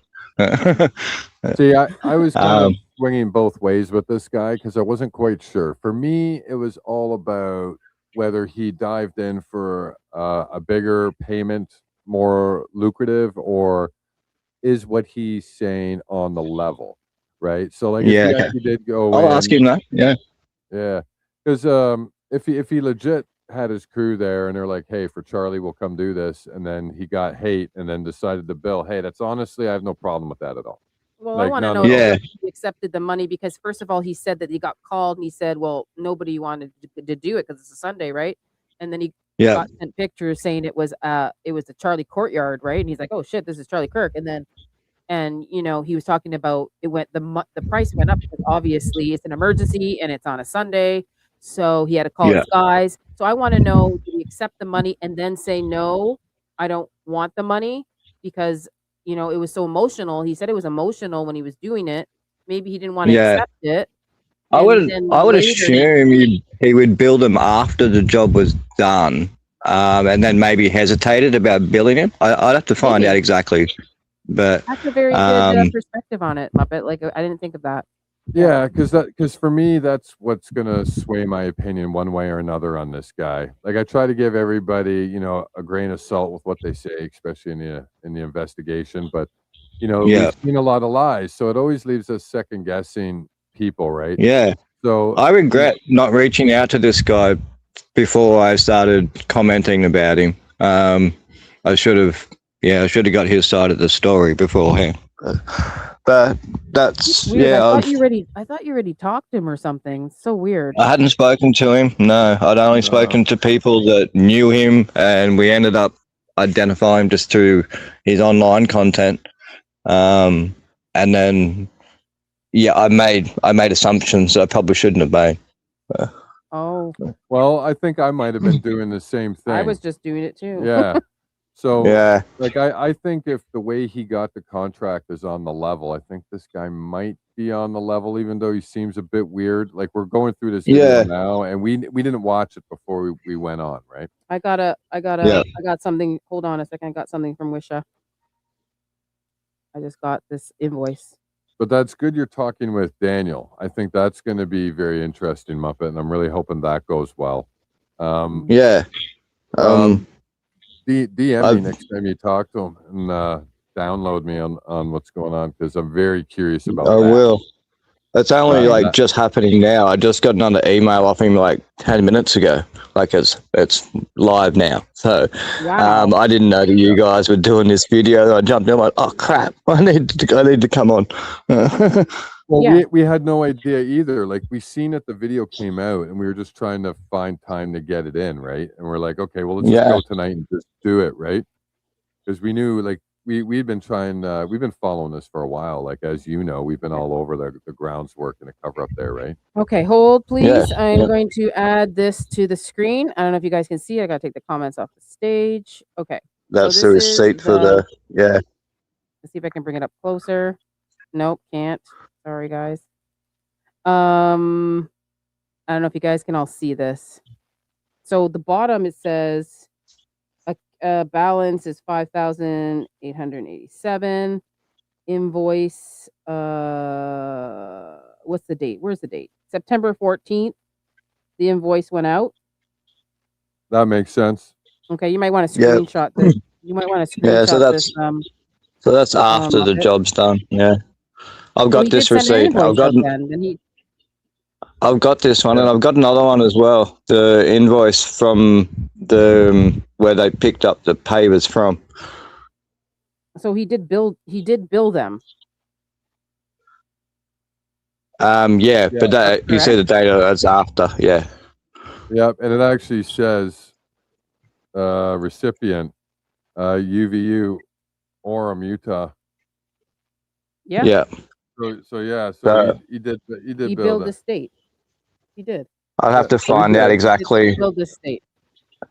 Yeah, let's find out who received that payment. Yeah.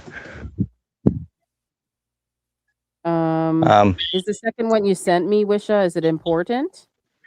This one? Sent me this one. And both days. I'm just going to mute for a second. I just had somebody show up. Yep. I'm just going to hang in the background for a sec. Yeah, Yep, turn your mic off. Thank you. Okay, so, well, no, at the bottom, That was a $25,000 job. I'm pretty sure. Where? Altogether, maybe. I don't know, because this is. Hold on. You want to know what this is? What? Hold on. What? I might be reading this wrong, but is this just for man hours? Man hours with jumping jack, They- sprinkler, 20 color filtered raised, one sprinkler, box brought into maintain access, conduct sleeve, provided mixed gravel sand, leveled, wetted, and compacted in 3 lifts, provided sand spread and in 1 lift, prep for pavers.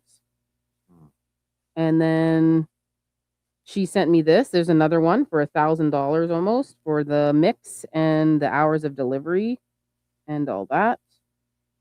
Is that for the actual concrete, or that's the supply? I guess that's the mix. It's the mix, and then the delivery.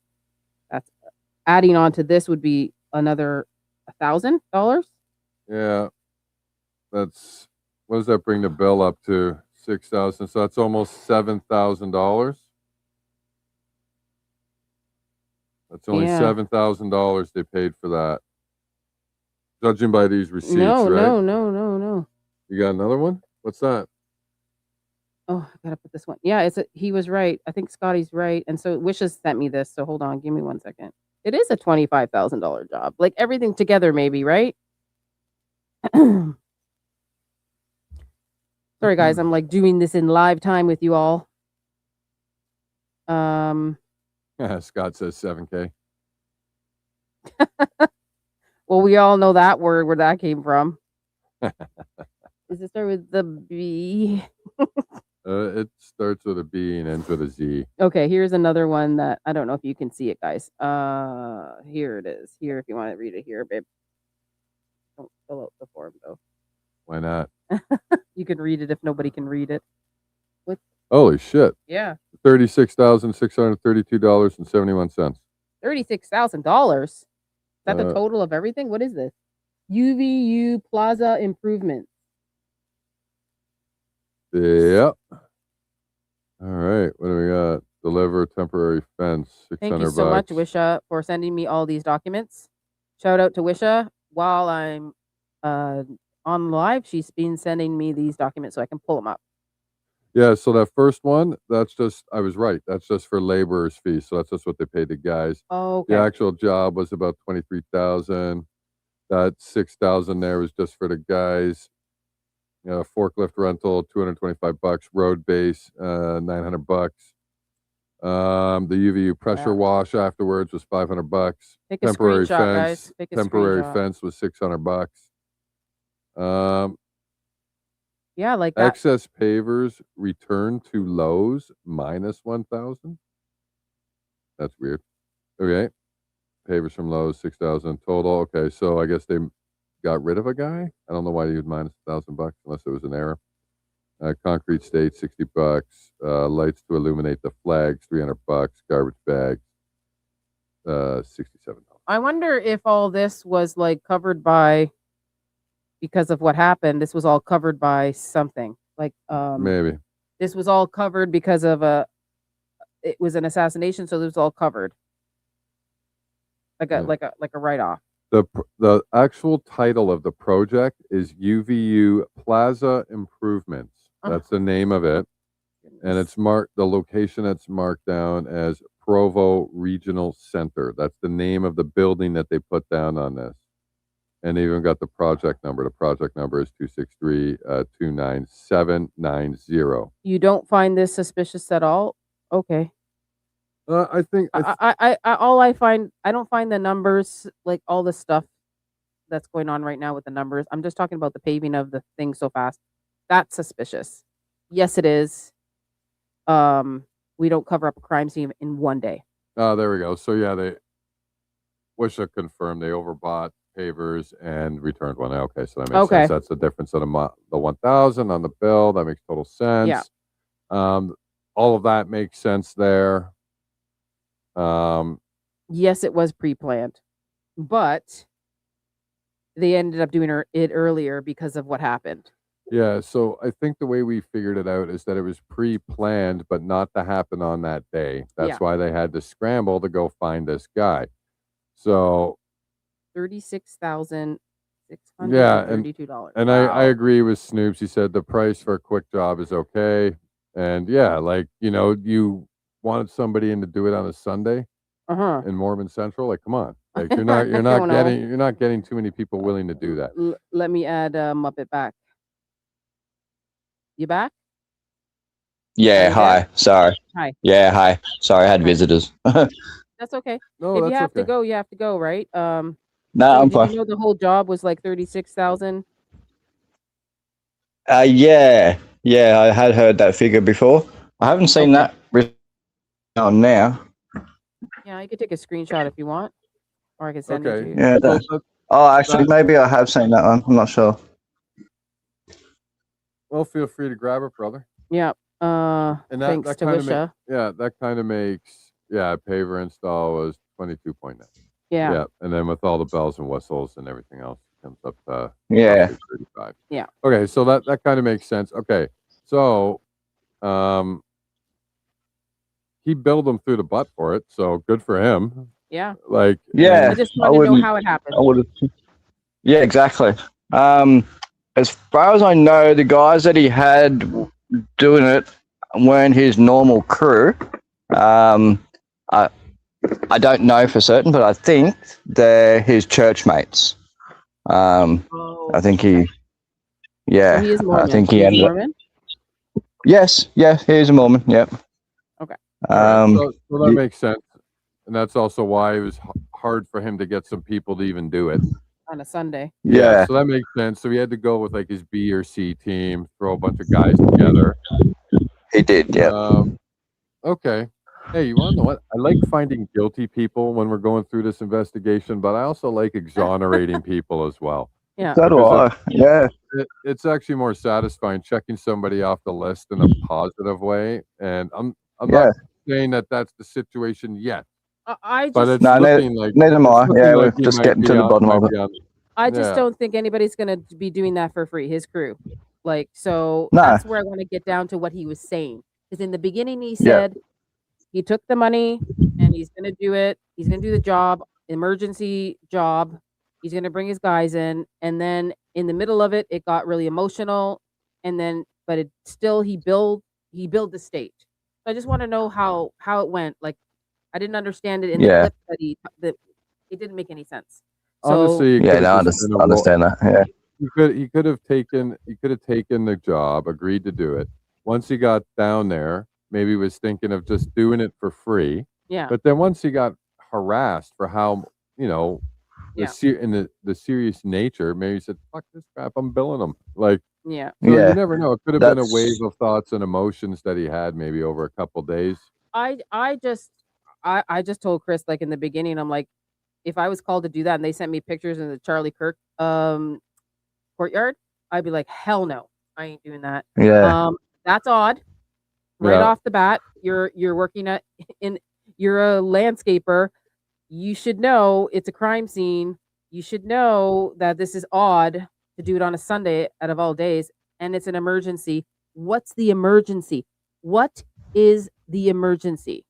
To cover up the assassination what I of don't Charlie understand, Kirk. And if Muppet. they give you 36,000. What's the freaking all the people in the chat were like, what's the effing emergency? Yeah, exactly right. And that wasn't sort of part of his decision. He was just sort of the one doing the actual work. So but he did say that there was a couple of or what he thought were FBI agents hanging around or watching the work being done. Okay. So odd that he said, like, murder, like crime scenes usually get swept away in a day anyways. I'm like, what did he just say? No, they don't. Sometimes if they're really like straightforward, where someone just shoots somebody on the street and they've caught the guy, and they will clean the street off and just open the street back up. They don't tape it off for days. But for being Charlie Kirk and being in such a big political assassination, you would think that they would have it off. I would expect at least a week that it would have been taped off for. And I looked up a couple murders, and Gabby Petito, Nancy Guthrie. Well, we don't know what happened to Nancy Guthrie, but Gabby Petito was 4 weeks tent up with forensic vans and everything. 4 weeks. There you go. Yeah, I also think the location has something to play around with there, because like, where was she found? Right. Yeah. Well, she was found in the marsh there. Like he left the van there in the trail, and then he dragged her out into the. Yeah, so that's why I think maybe they were able to keep the scene locked down. But they didn't. But they didn't know. They didn't even catch the guy yet. For Charlie, they didn't even catch him. They didn't even know. I know. So I'm just confused on the one day after we're digging up the ground. Yeah, but that's not. I agree with you 1,000%. That's weird. That's wrong. It's an obvious setup. But I'm starting to think this guy had nothing to do with that. That is the people above. That is Kash Patel. That is Governor Cox. They're the ones. But I don't think that he was just that nice person that just did it for free either. I'm sorry. Well, then let's watch the video then. Okay. Because Muppet has, and he says he thinks he's fine. So maybe we need to hear some more stuff still. There are some things in his story that you're going to listen to that don't quite align with the official story. Right. But yeah, it's like who's lying? I guess like we know the official story is lying. So is this? Yeah, as I said, I'm not totally convinced either, but I think I might have pegged him wrong. But yeah. Okay, are you staying, or you want to stay, or are you gonna jet out, or? You guys do your show, and unless you want me to stay. I'm just gonna play the rest of the video. I know you already watched it, but you're always welcome. Yeah, you could stay, and just when I'm playing the video, mute yourself, or if you want to leave, you can leave. Whatever you'd like. Okay, I'll just hang in the background and mute myself. Yes, thank you so much. And if you want to chime in on a certain part, let me know. Yeah, cool. Thanks for having me on. Yeah, absolutely. Anytime, brother. Our pleasure always. Thank you so much, Muppet. Cheers. All right, let's go. I don't know where we are here right now, but let's figure out. I can't remember where we stopped off at. Things, and you kind of got to be willing to take on some noise when you do that. Then I realized, I'm like, you know what? Like, I've been watching this Iran thing now for almost 50 days, and it's just spinning in circles, dude. It's like a freaking. You ever watched a TV show? It's like Yellowstone. You ever seen Yellowstone? Like one episode. Okay, well, season 1, you're like, this is the best TV show ever. Well, they run out of new storylines, so they just recycle them, and it's like now I think they've had 5 seasons, or they ended up with 5 seasons. I cannot tell you one thing from one season that is specific to that season. It's all just this giant blend of bullshit, and you realize that, like, remember when we were younger and they had the daytime soap operas on, and you knew those were just a joke, right? We just don't know that they're a joke now because they're produced better, but like there is no good reason to watch those things anymore. And so like all those TV shows now, to me, and I feel like that's what's going on with like the Iran war. It's like, we're going to close this thing, we're going to open it, no we're not, and now we are, now Israel's doing this, and Hezbollah, and it's just like this circle of drama that just captivates people and that keeps them stuck in this place.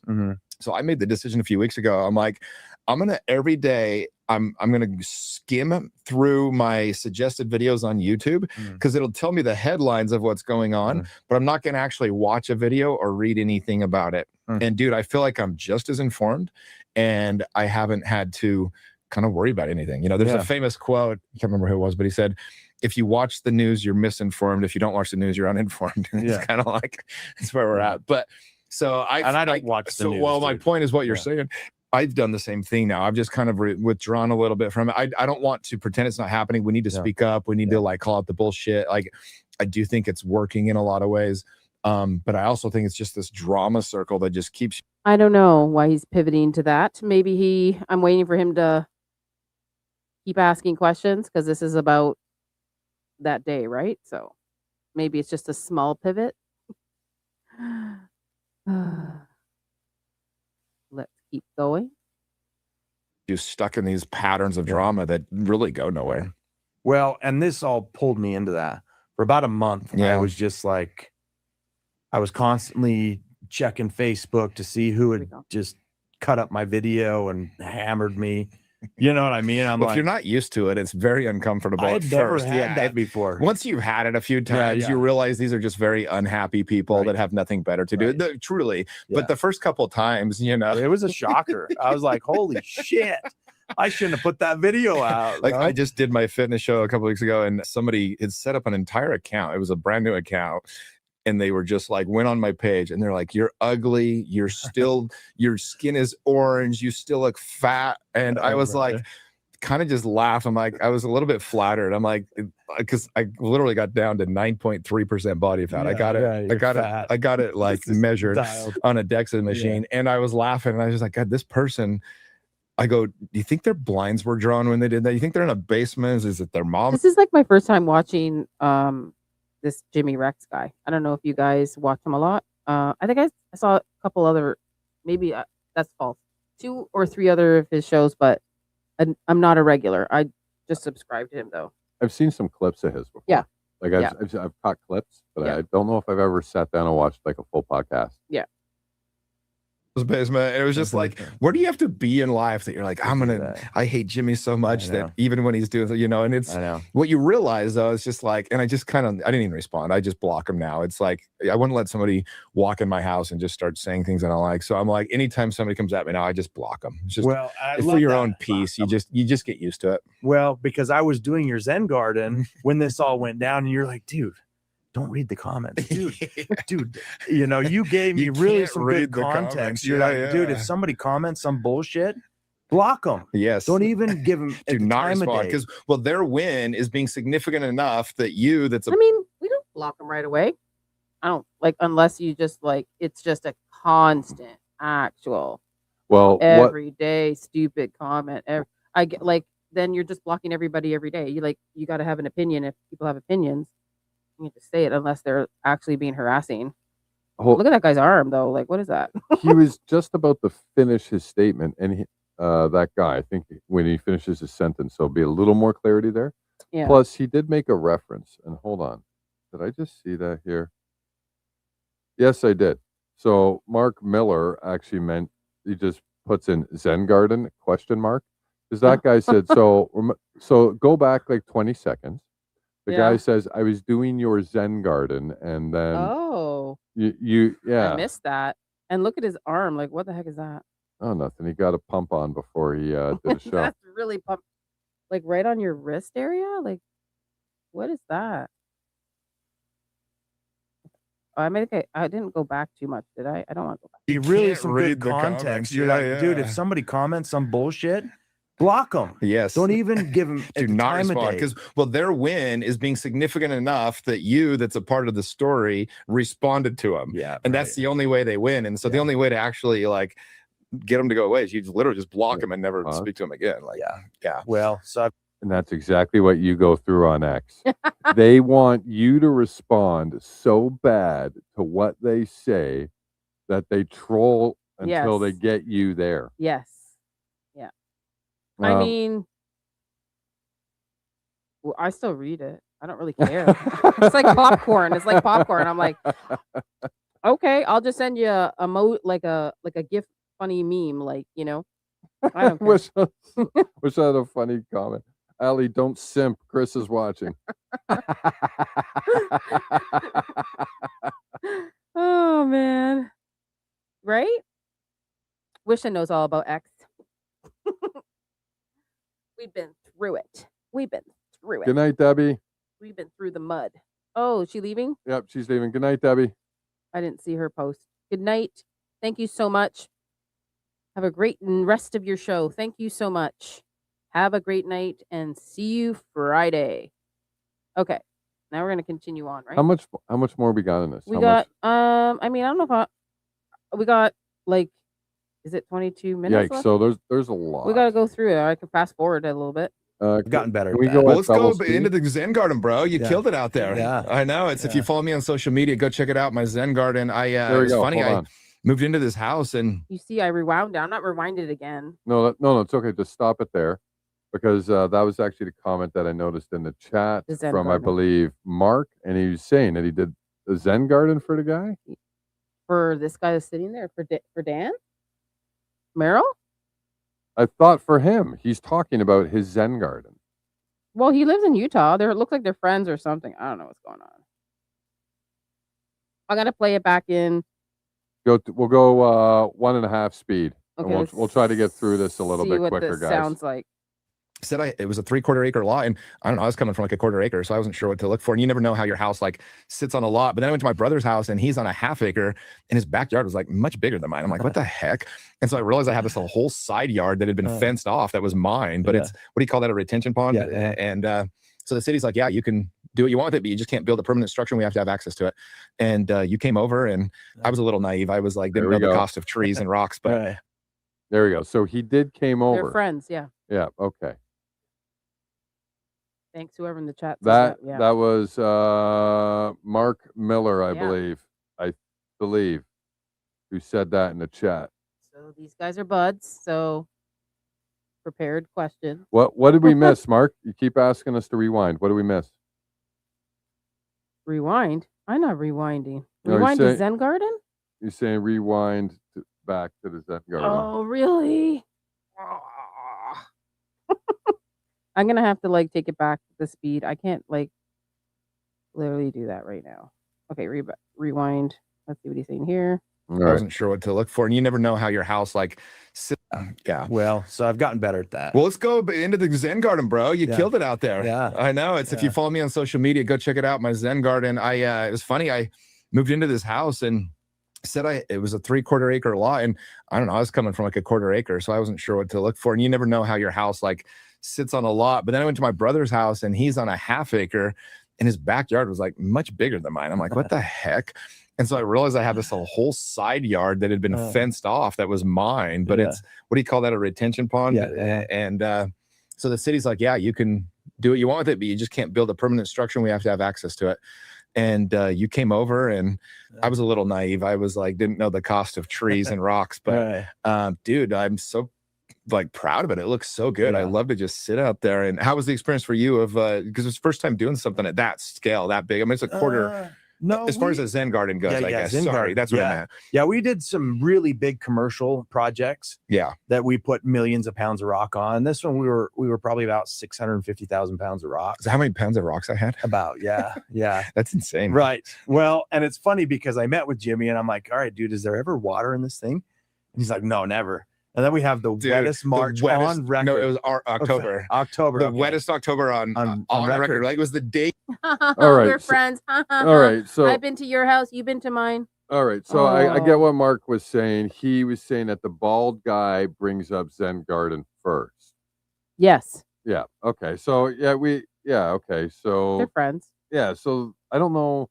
It'd be interesting to know if they met each other through this or if they already knew each other before this whole incident went down. Okay. Interesting. Okay.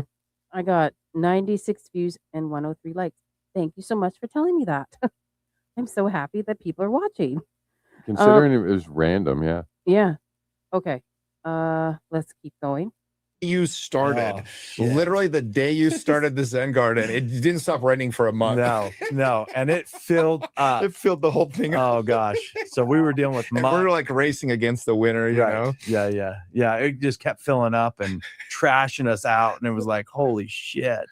I'm glad I parked my machine on the top. My machine's on the top, but we had to pivot. You know, we also found that we had the groundwater around the house that was pumping out, so we didn't know that either. So it was logistically a little challenging, you know, but it was a lot of fun. You know, you kind of gave me some freedom to kind of build this thing and do you remember that text from that one girl that does that news? I forgot, it's W something news about those text messages from the pavers to the whoever they're talking to. You remember that? No, I don't. Oh.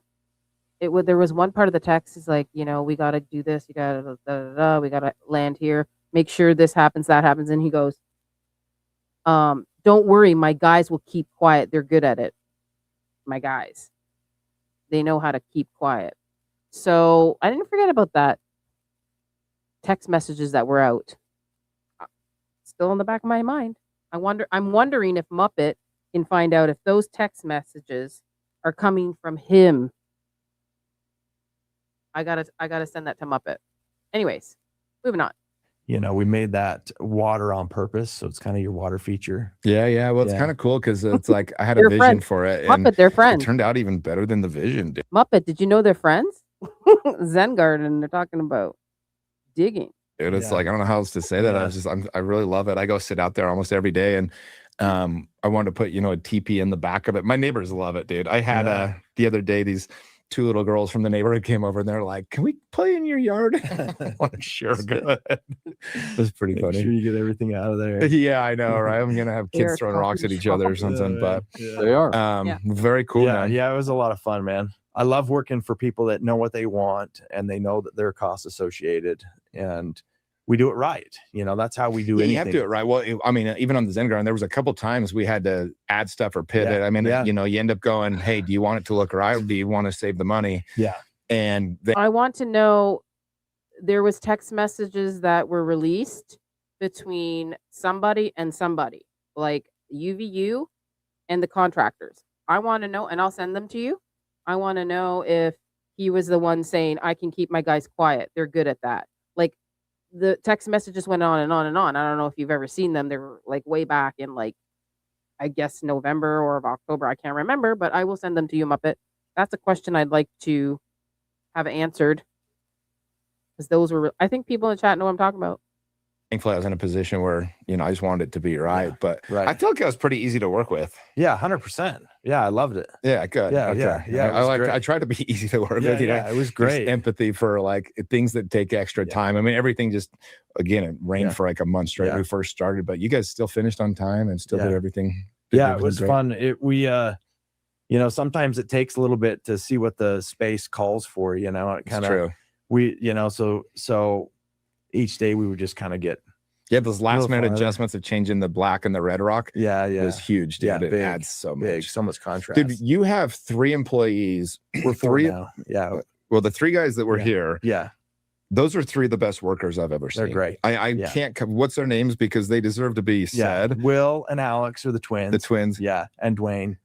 I was so impressed with your team. I just wanted to just tell you, man. I was like, how'd you find those guys? Like, how'd you guys run across each other? Dude, I've learned a thing or two about hiring, doing everything wrong, but we hire for culture now. These guys, man, we spend so much time working together, more time than my family, right? So I don't want to work with jerks. That's true. I mean, you spend so much time at work with people. Yeah. Well, I remember when we met originally at Keller Williams. Yeah. And that was the reason I really liked Keller Williams. You got me to pause. Jules sent out some memberships. They sent 5 Alley Top Files gift memberships, and I just wanted to thank Jules. Thank you so much. Do you want to pull that up? Sorry, I'm on my actual phone looking for. I have the text message. Yeah, Muppet said he thinks that was someone else. No, we'll go through the memberships there, and then I'll read back what he said. Jules, thank you so much. 5 Alley Top File memberships. Thank you, Jules, for that gifting was those memberships. so generous. Girl on Friday and Tuesday received one. Victoria 2K received one.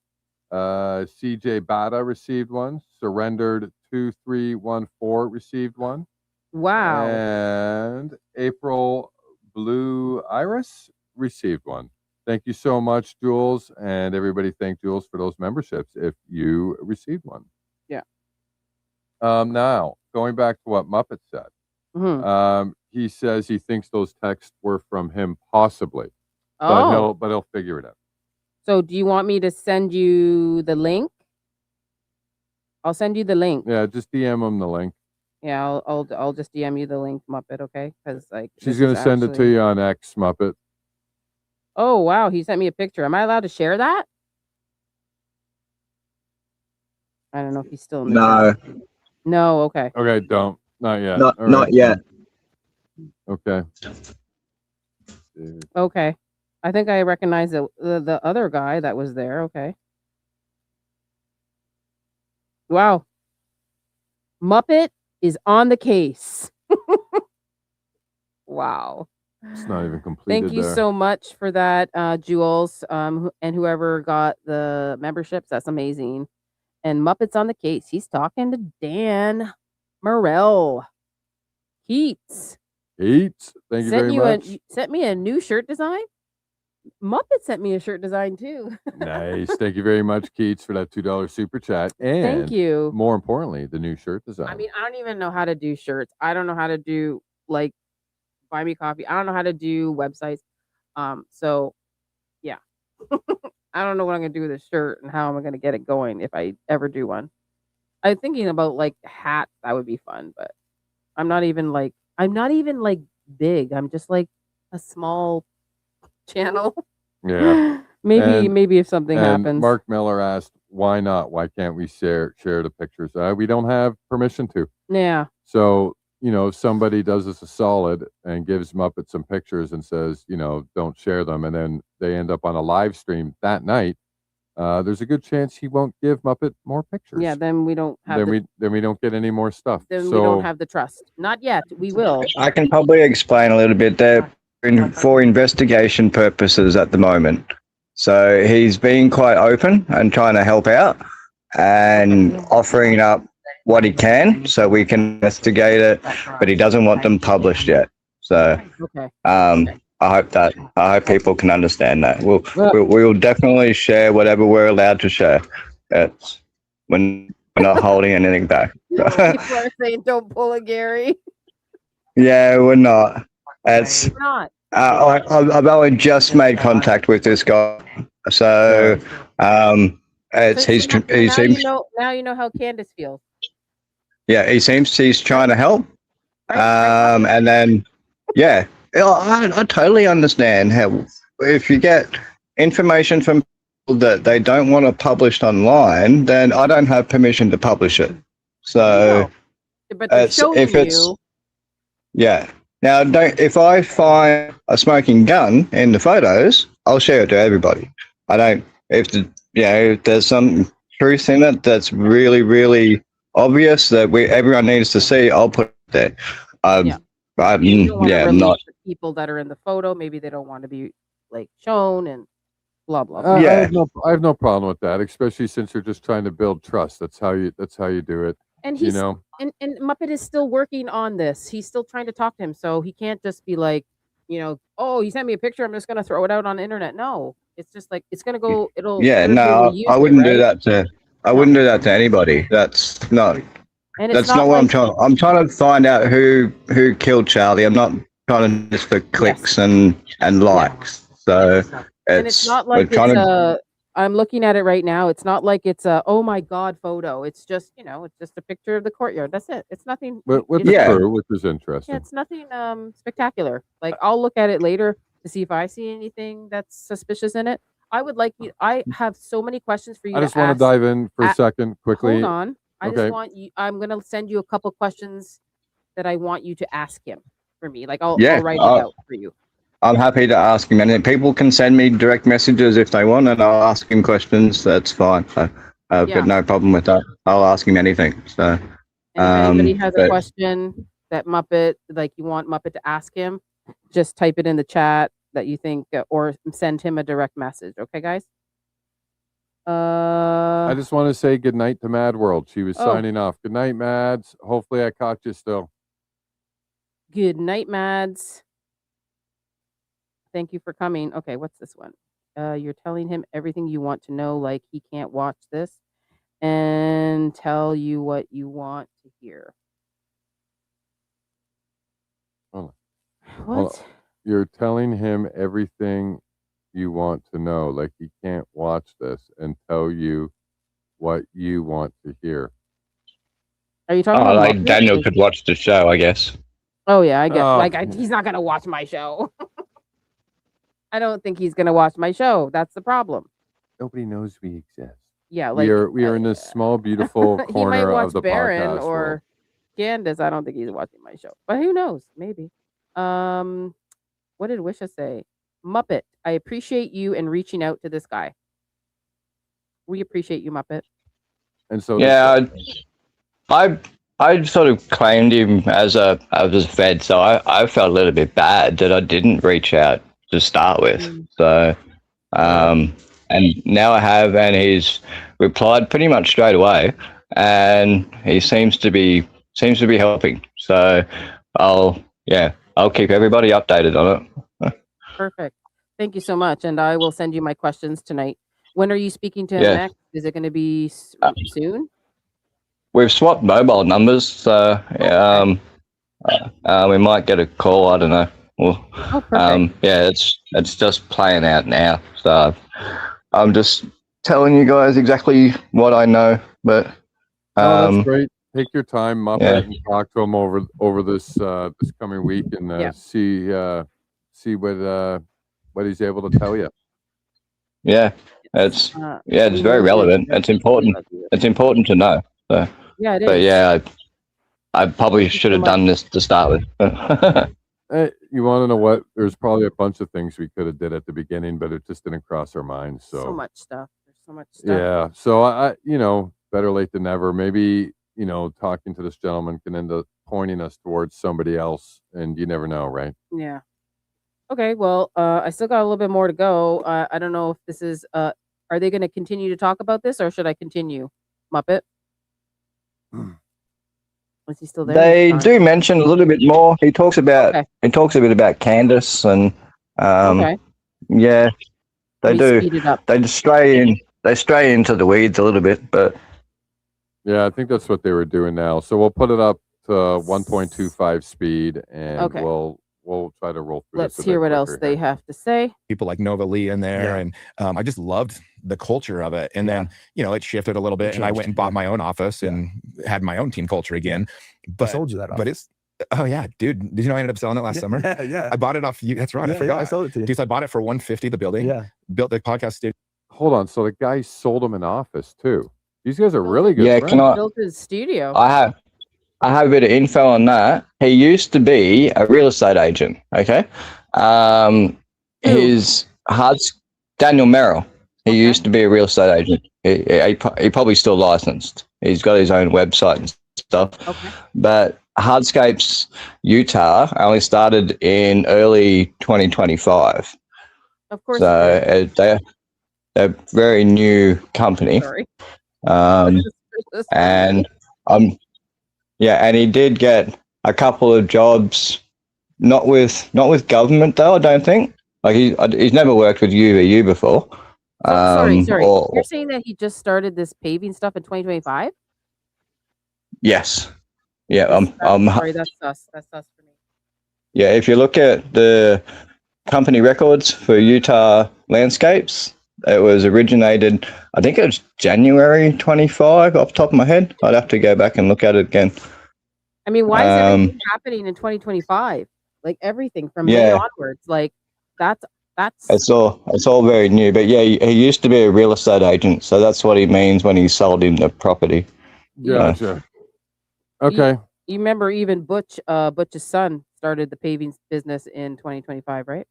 Everything is just very weird. Yeah, this is very weird.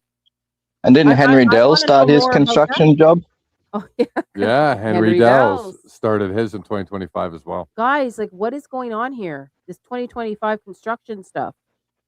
When did Tyler Robinson's dad start his kitchen business, I wonder?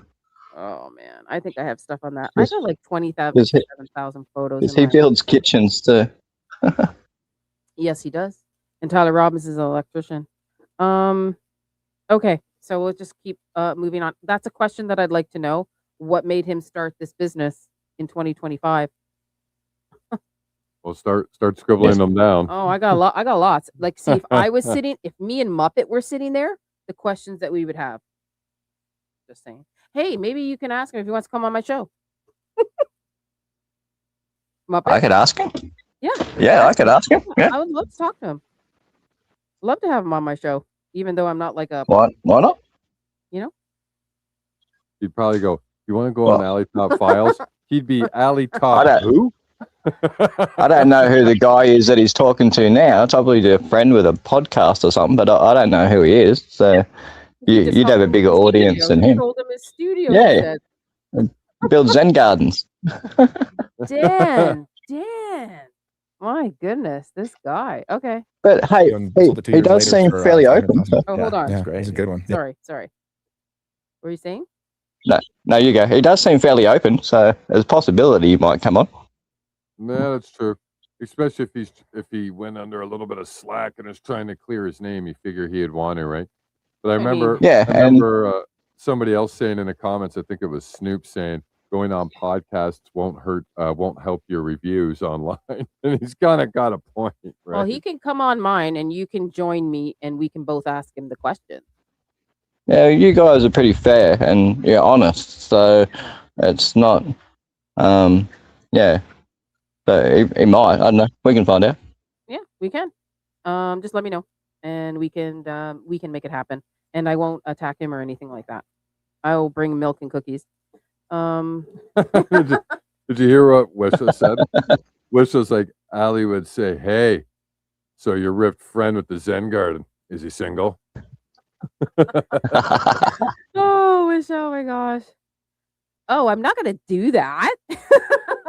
I can tell you right now, she No. wouldn't go for it because I can take a look at the guy and know that he doesn't know how to shake up martinis and he can't rub feet good, so he can't replace me yet. That's right.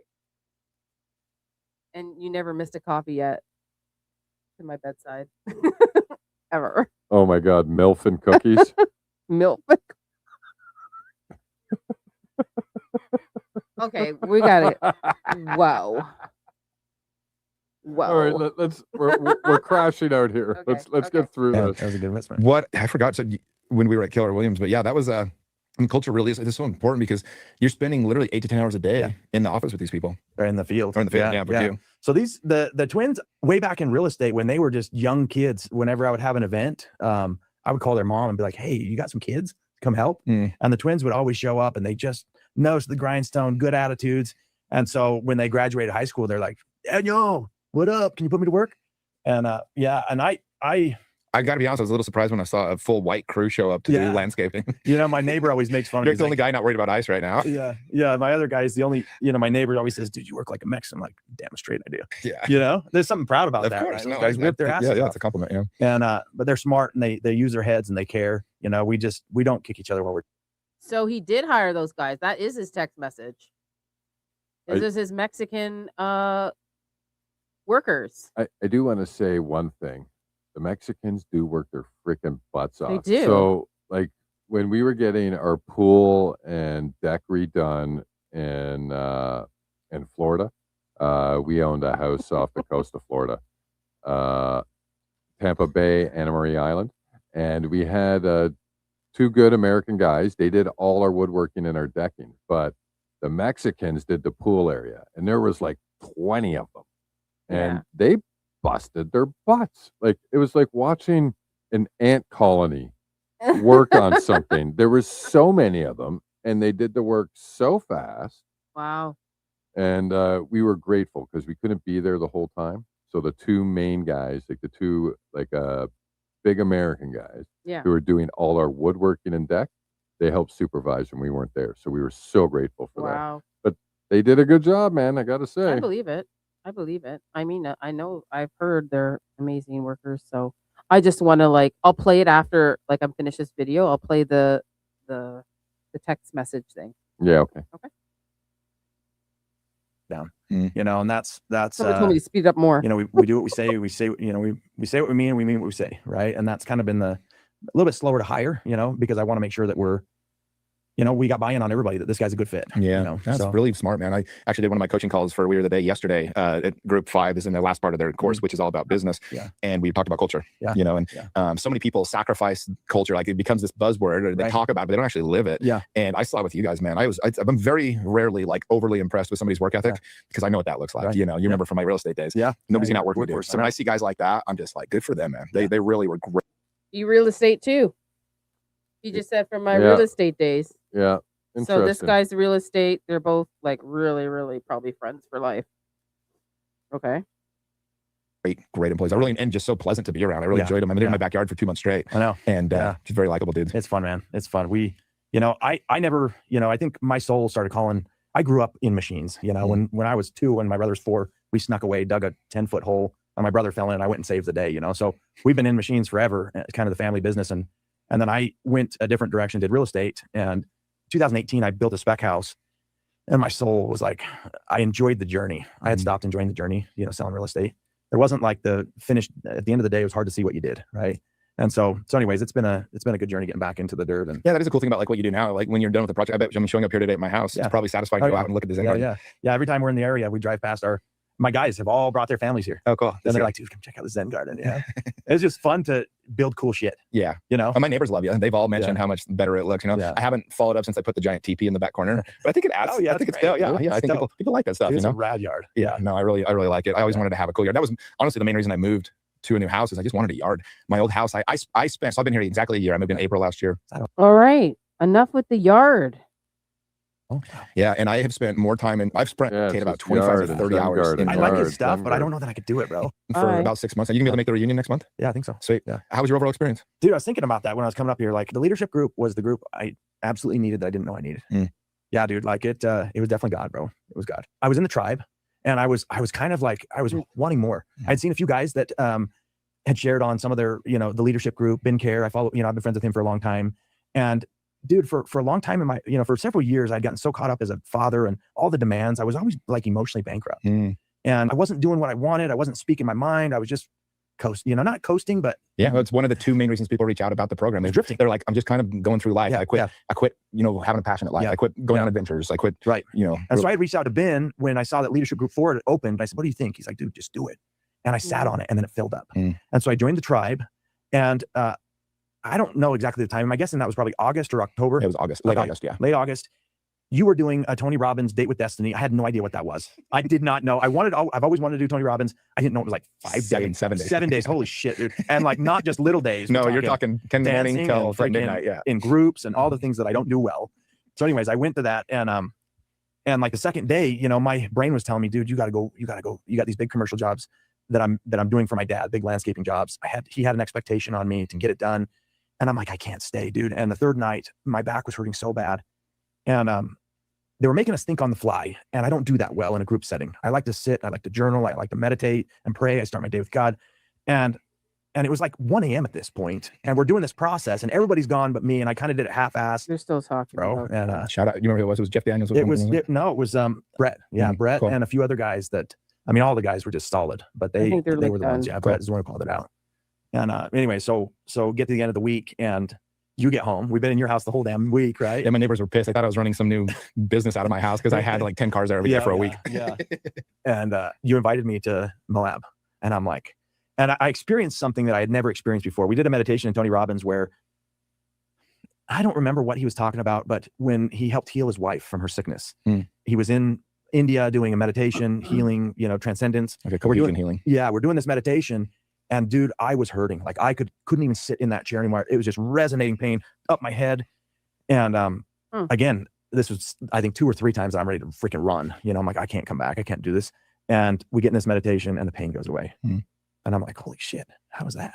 I should meditate. Like, I thought it was physical, but it wasn't. There was more going on there. And because he had, I'm like, man, I gotta lean in on this. So when you invited me to come join, because he was in a car accident, he had broke his back in 2 places. He said he had a brain injury. Let's not forget that, right? Yeah. So I actually caught something, and the chat has caught it as well. He mentioned something about joining the tribe. Yeah. So Wisha brought it up. Who else brought it up? Mark brought it up, I think, as Red well. flag. I know. I just wanted it to play out a bit. Yeah.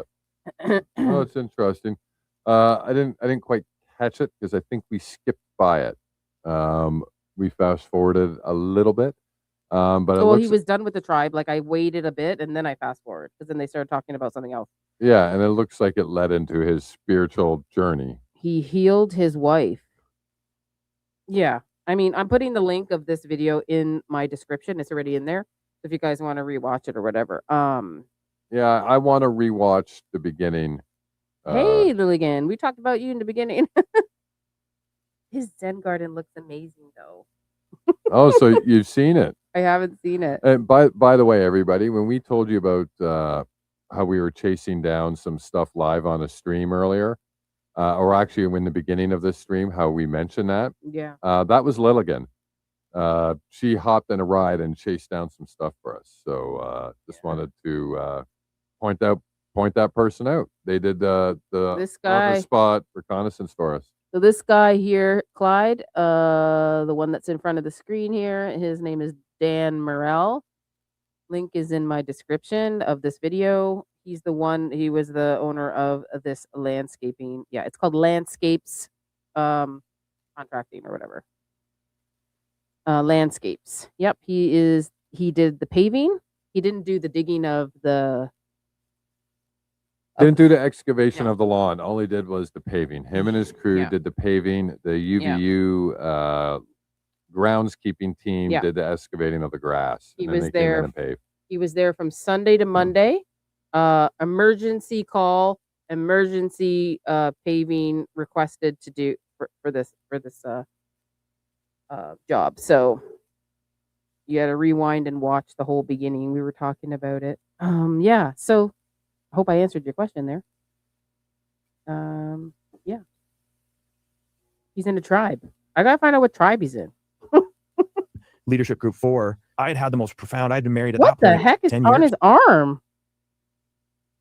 What is that? I'm just asking. A lot of veins. Okay. I'm just wondering. And I had the most profound conversations I've ever You're had. getting in my hot life. and bothered, After the Tony darling. Robbins, No, said, I "Baby, just what do want to you know think? how. That's a lot Why of is money, his veins and it's going to be like time away that? from you and the 3 kids at that point." What? And It's not and like she says, that. "Send it, bro. I love this you. I love this you." And so Good one, anyways, yeah. dude, it's been a lot of work. It's work I needed. I seeked guys that were successful, Oh, okay, more maybe. successful than me. In my mind, that less than, I don't know. I was groveling. I didn't mean to do it. I wanted to be liked by these guys. And I learned that, that I am enough and that it's none of my business. Everything comes out of I don't know what it is. Someone said it's a tattoo. I don't know. Is it? Those weren't veins. Stop lying, Chris. Clyde, you cracked me up, man. You were so hilarious. I know you're always just joking. Like you fight with me all the time. Not fight with me, but I showed you the video. His shot came from that side. That kind of fighting with me. But I agree with you. Like I see your point in a lot of your footages. Like you show great work. If you're not following Clyde, follow Clyde. Okay. He does like really, really great videos. I'm telling you. Yeah, he's got a theory that doesn't get a lot of support, and I think everybody's theory should get some support and be considered. And the work he's done to prove his theory is freaking good, man. Yeah. Like and he's funny. Yeah, He's like I funny. sat down in DM with him one day for like freaking 7 hours and let him lay it all out, and it was pretty interesting, man. I gotta admit. And then when all that stuff came out with UVU and Frank Turk was there and that Michelena, I'm like, Clyde, you could have a point because she's saying everything came from that side. And, and the sign and now the projection thing, they were trying to hide that whole side. Like it's just bizarre. That backed up his theory. Can't lie. All of that stuff backed up his backed theory. up his theory big time. And I love when he just attacks Blake too. That's fun. He's like, what is he talking about? I was the one with the first footage. And I'm dying laughing. He goes, he doesn't know what I'm gonna do. I'm going to attack him. I'm going to sue him. I know he's just joking, but it's funny. You're funny. You make me laugh. You make me laugh, and we need laughter. Are you joking about this? It says he's wrong. Don't even mention Gary right now. Don't mention Gary. Oh, give me a break. Literally, Paramount Tactical's trolling you. Wear that as a badge of honor. I was literally arguing with his freaking minion squad today on X. Oh no, he does. Yeah, he it's weird. He blocks people like immediately. It's the weirdest thing. Paramount Untactical. Oh, you're not joking. Yeah, I know. Now I know. But yeah, go follow Clyde. He's kind of like he has great footage actually. He's like one of the ones that sent me a lot of stuff in the beginning. So great angles. He's amazing on TikTok because he can post a lot on there as well. He has some cool stuff on TikTok. So let's keep going. Cost in life, right? We're almost done. I've got this beautiful family that just adores me, right? now 4 kids. Thanks for coming back from. I don't think my timeline's making it out, but anyways. yeah. That's beautiful, man. What was did you have a favorite moment from your time? And I mean, you graduated the program now, but did you have a favorite thing or a favorite experience? Just lots of teachers the whole way along. I remember that first weekend. So I went from 7 days with Destiny to another 3 days in Moab, and we did a lot of deep diving in Moab, and we did one of the big things that I realized was, we did a badass list, and I had, one way or another, my badass list became a self-loathing list. I talked about how, I was 4 years old, I was hit by a truck and died and was dead for, 15 minutes. And it kind of started a chain reaction of, 4 or 5 traumatic brain injuries, 24 broken bones, 150 stitches, lots of physical trauma. But I spun it to make it look like I was, self-loathing, And so each time I got in the rooms with these guys, I realized more and more of who I'm not and what I don't need to do more of, because I'm enough. It's beautiful, man. It's one of the most powerful messages I ever got. It's what I share with you guys when I give you guys the hat. If you remember, it was when I was in high school, my dad told me you're not good enough. And I wrote that on my hat. And so one of my favorite moments in the program with you guys is I tell you that story, then I give you guys all a hat that says you are enough. It's so valuable, man. It's so powerful. When you learn that lesson, and you have to get it. You can't just learn it. You have to internalize it. And that's what happened for me that day. And change everything. It's actually that date when that happened is tattooed on my finger, December 7th, 2018. That's how impactful it was for me that day. I learned I was enough. So very cool, man. Well, I appreciate you taking a chance on me and, joining the group, man. It's how much fun was that 2 years? And I tell every member that joins, if you really commit to it one way or another, you'll end up getting paid back and then some for every dollar you spend. 100%. And I was honored to have you do my Zen garden and give you the business back. You earned it. My Zen garden. I'm going to slow it down a bit now. Yeah. I'm almost done. Slow it down again. Crushed it, bro. So. Yeah. It was a lot of fun, man. Anybody who's looking to really level up in life, even if you think you're already leveling up, there's something about being doing the work, and I had done a lot of work, man. I've been in recovery, for years, and I thought I did the work, but there was some dad stuff that really was, at that time in my life, I was doing all the things that I hated about what my dad did to me, to my family. I was just passing that on. And, shame is kind of what we grew up with, dude. I have one. One of my weaknesses is going to that shame. And I'm really learning how to, to get out of that, You learn that with men. And there's some things that you can talk about with your wife, and there's some things you can't. You see, I would like him to do this interview with somebody that's not his friend. Not in a mean way, like in just, someone who doesn't have a biased opinion. Thank you. Is that what you mean? Like I did with Henry Dells, you want to ask those important questions, and it's coming from a person like us that's doing an investigation, not your friend that did your, gave you his whole studio and did your garden, and you hung out on weekends. That's just how I feel about a lot of these interviews, Sean Ryan. Oh yeah, they're all padded. Lilligan, would you be able to send us a picture of his Zen garden? Because you're saying that you have it, so I'm assuming you may have a picture, possibly. Oh, I'm just out of curiosity. If you don't, that's cool. And I'm making a wild assumption. Yeah, here. just email it to me or DM me on X, whatever you prefer, and I will look. Yeah, I'm just curious. I just want it for my own knowledge. I mean, I will, when my garden looks good, I will show you mine. Thank you, Lilligan. Sorry. Thank you, darling. I got to go tend to my Zen garden. Man. Actually, we do got a very tropical sort of Zen area, and we will be doing probably podcasts from the gazebo this summer. So we'll be zenning out too. I got a hibiscus thing going on. Hibiscus everywhere. Yeah, we're big on hibiscuses. So I think this is almost over. Let's see what else they have to say. There's some things you need to go to your boys. Yeah. They don't want to.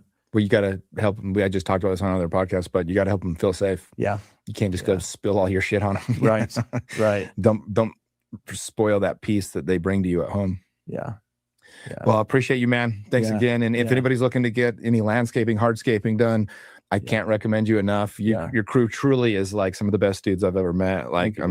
I do whatever you can to hang on to those guys because they're awesome, and they sure seem to appreciate you as well. And we all love each other. So so the video, everybody's saying you got brothers and you love, they're talking shit because I say I love everybody. Everybody's my brother. Yeah. You're my No, brother. you're truly a very loving human being. Right. Yeah. That's what I do. Yeah. That's how I am. Well, if anyone gives you shit, send them my way. I'll take care of it. Love you, bro. Love it, dude. Thank Okay, so that's their whole entire thing. All right. I don't know what you guys thought.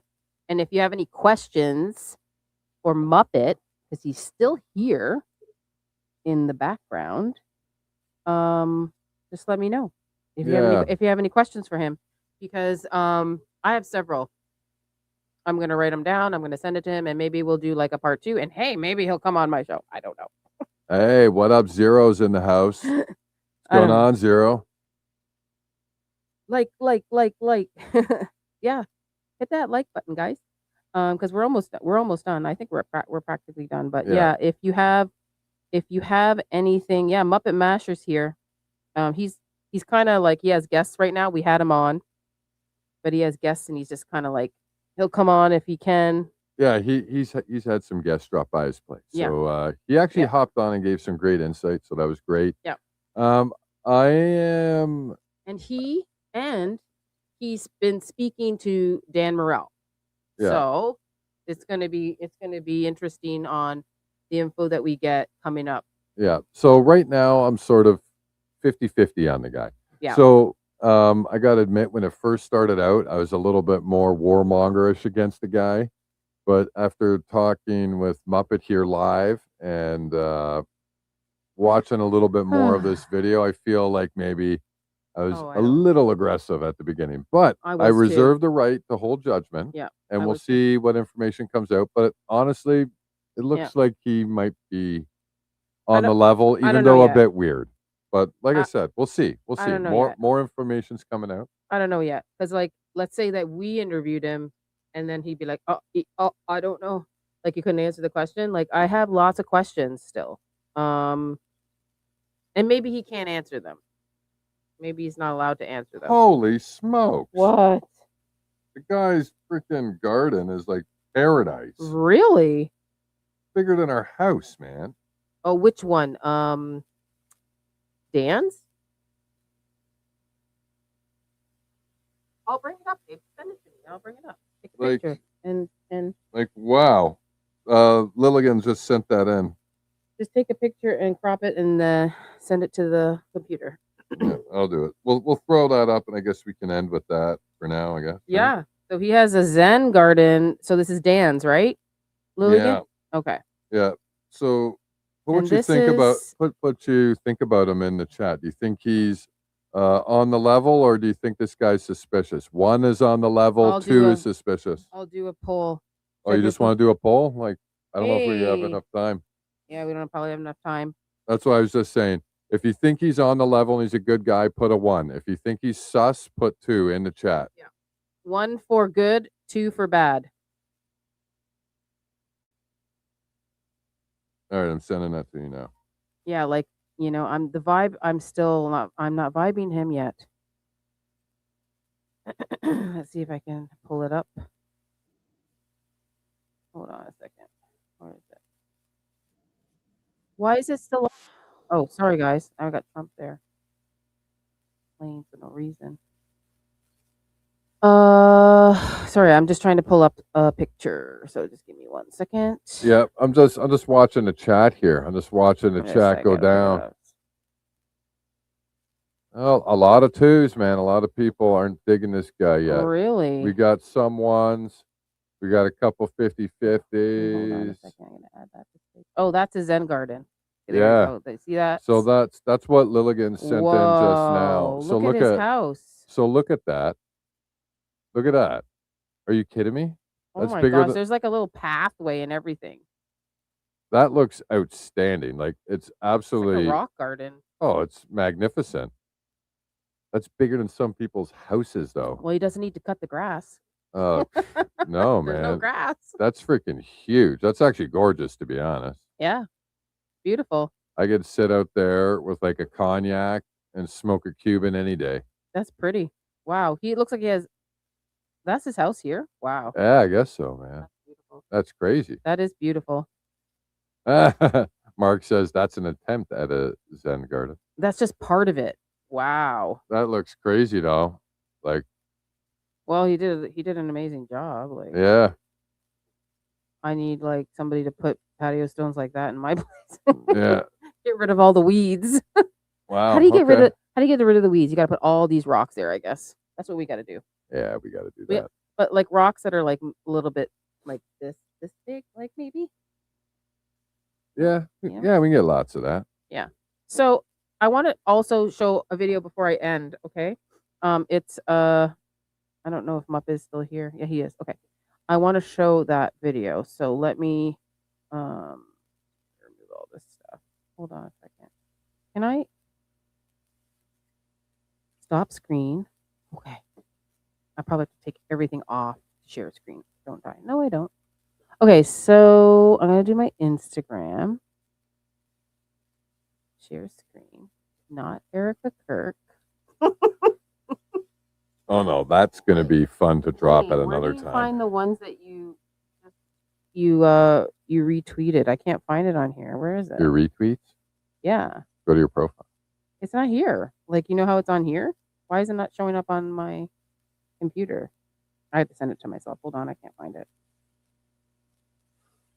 Give me 1 second, everybody. I'll send it to you. Or I was just going to say, just post it. I can't find it. Look, Oh. where's my retweet? You know the reshare? It's not here. The button. You don't know what I'm talking about. Okay, so it's here. So let me just.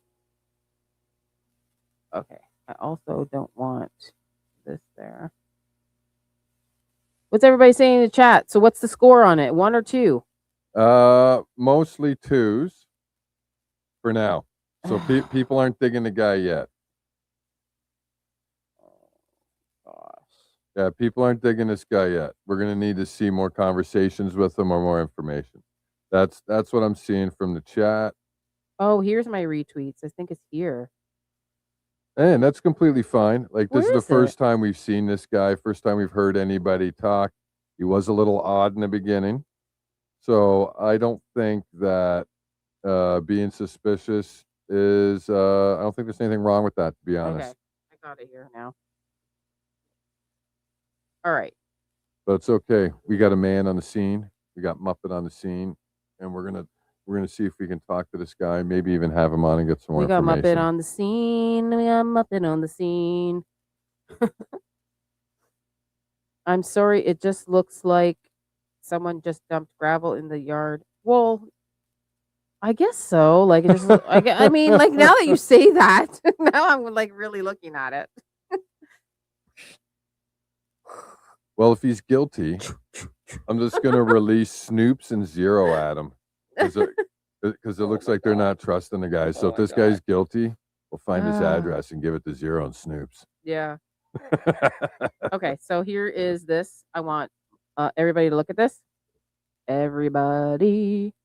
Why can't I hear it? Oh, there. Only a few days after the fact, then how a UVU official addressed this, saying that it wasn't an attempt to cover up anything, that the paving work was already on the calendar as part of a planned campus renovation. Well, it turns out that UVU was reaching out to construction companies on Saturday, September 13th, only 3 days after the assassination. Text messages were obtained by Project Constitution via a GRAMA request, which allows the public to request access to government records, including state universities. Now, the names are redacted, but it shows that as early as Saturday, September 13th, they were looking to paver the whole area, and that the guys in the construction company were en route to do that. And this one's weird. Maybe that would be good. My guys are well trained in keeping quiet. My guys are well trained in keeping quiet. Well, we're gonna ask him about that. He's gonna get that question asked. Yeah. So whether it's done via text or a phone call or on a live stream, that question is going to get asked. I'm so sorry. I'm not understanding. Why do they need to be quiet? The exchange goes on to say that the university wants to get rid of all of the sod. The contractor asking if there's anybody on site that they should coordinate with, and someone responding, just get her done. Thank you. Usually a renovation like this would have to go through approvals and funding, not to mention it was a crime scene. Plus, if this was previously planned, would you need to be asking all of these questions, including making design decisions? So you have to wonder, how did they get this approval? And who gave it to them and why? As always, I want to hear what you think about all of this down below. Yeah, and this was a bit ago. That was an early November release, right? 11th, she Yeah. posted that. November 11th, they got that grammar request, and those text messages went out. And I'm like, is it from him? You know? Maybe. And yeah, I sent that to Muppet, so he's gonna ask those Yep. questions. Yep. So, yeah, I think we're actually done. I think we're done for today. I thought that was a pretty funny thumbnail. That's my thumbnail for today. Until we, come on my show. We'll ask you the great questions, and so will my chat. Yep. And I promise, Ali won't be too mean. Swear to God. No, never. But we might find out some clues. You never know. Yep. Okay. So thank you so much for everybody for coming today. We'll probably have an update and probably do something with Muppet. Yeah. Regarding this landscaping stuff. Yeah, we are going to find out more information. I'll keep as you all we- updated. Okay, perfect. Thank you so much. Thank you, sir. Appreciate you. And thanks for coming on Yeah. and like extremely short notice, dude. Yeah. Like you were here in like That's 2 right. seconds. As soon as I saw you were chatting about, I'm like, crap. I'm talking to the guy like right now. I need to come on and yeah. Okay, He that's hasn't kinda replied crazy. again. I don't know what time it is over there. but- Crazy that you were talking to him while we're doing this. Yeah. so Yeah, I- I only via email. That's all we're doing at the moment. But yeah. yeah. Somebody said, I think it's the tribe. I'm assuming his tribe is his Mormon church, but Yeah. But- You can ask him that. What does that mean? yeah, will. Yeah. It's Are you trying to no? The bolt is not even near him. You see? It's not even near him. It didn't even hit the water. It hit the concrete. You see? Or else it would go and it goes straight to him. So no, I don't want to. I'm not doing that to Dan. I would never want to do that to Dan. I want Dan on my show. So I'm just showing him that something like that happened there, and I want to know his thoughts on it. That's all. 'Cause I think still it'd be good believe for him that- to come on your show. Yeah. we'd be pretty fair. I think we're pretty fair most of the time, right? So Yeah. at least we try to be open-minded, try not to, go warmongering after anybody, but we're not going to let anybody get Oh. by with a free pass either. I So. want to know if he knows where the sod went. People in the chat before you got here, Muppet, said the sod was placed down somewhere else in UVU. It's Yeah. a God, no. biohazard. I want to know now. I'm confused. Like so many people were saying the sod was placed down somewhere else at the Yeah, university. a lot of people were saying that was rumored to have happened, and I think somebody even said that Barron had even presumed that as well. Yeah. So if we could actually find out what happened to that, that'd be great. He's gonna say he doesn't know. I didn't lay down the sod. Yeah. I didn't take out the sod. You Oh, never know. You I'll never know. ask.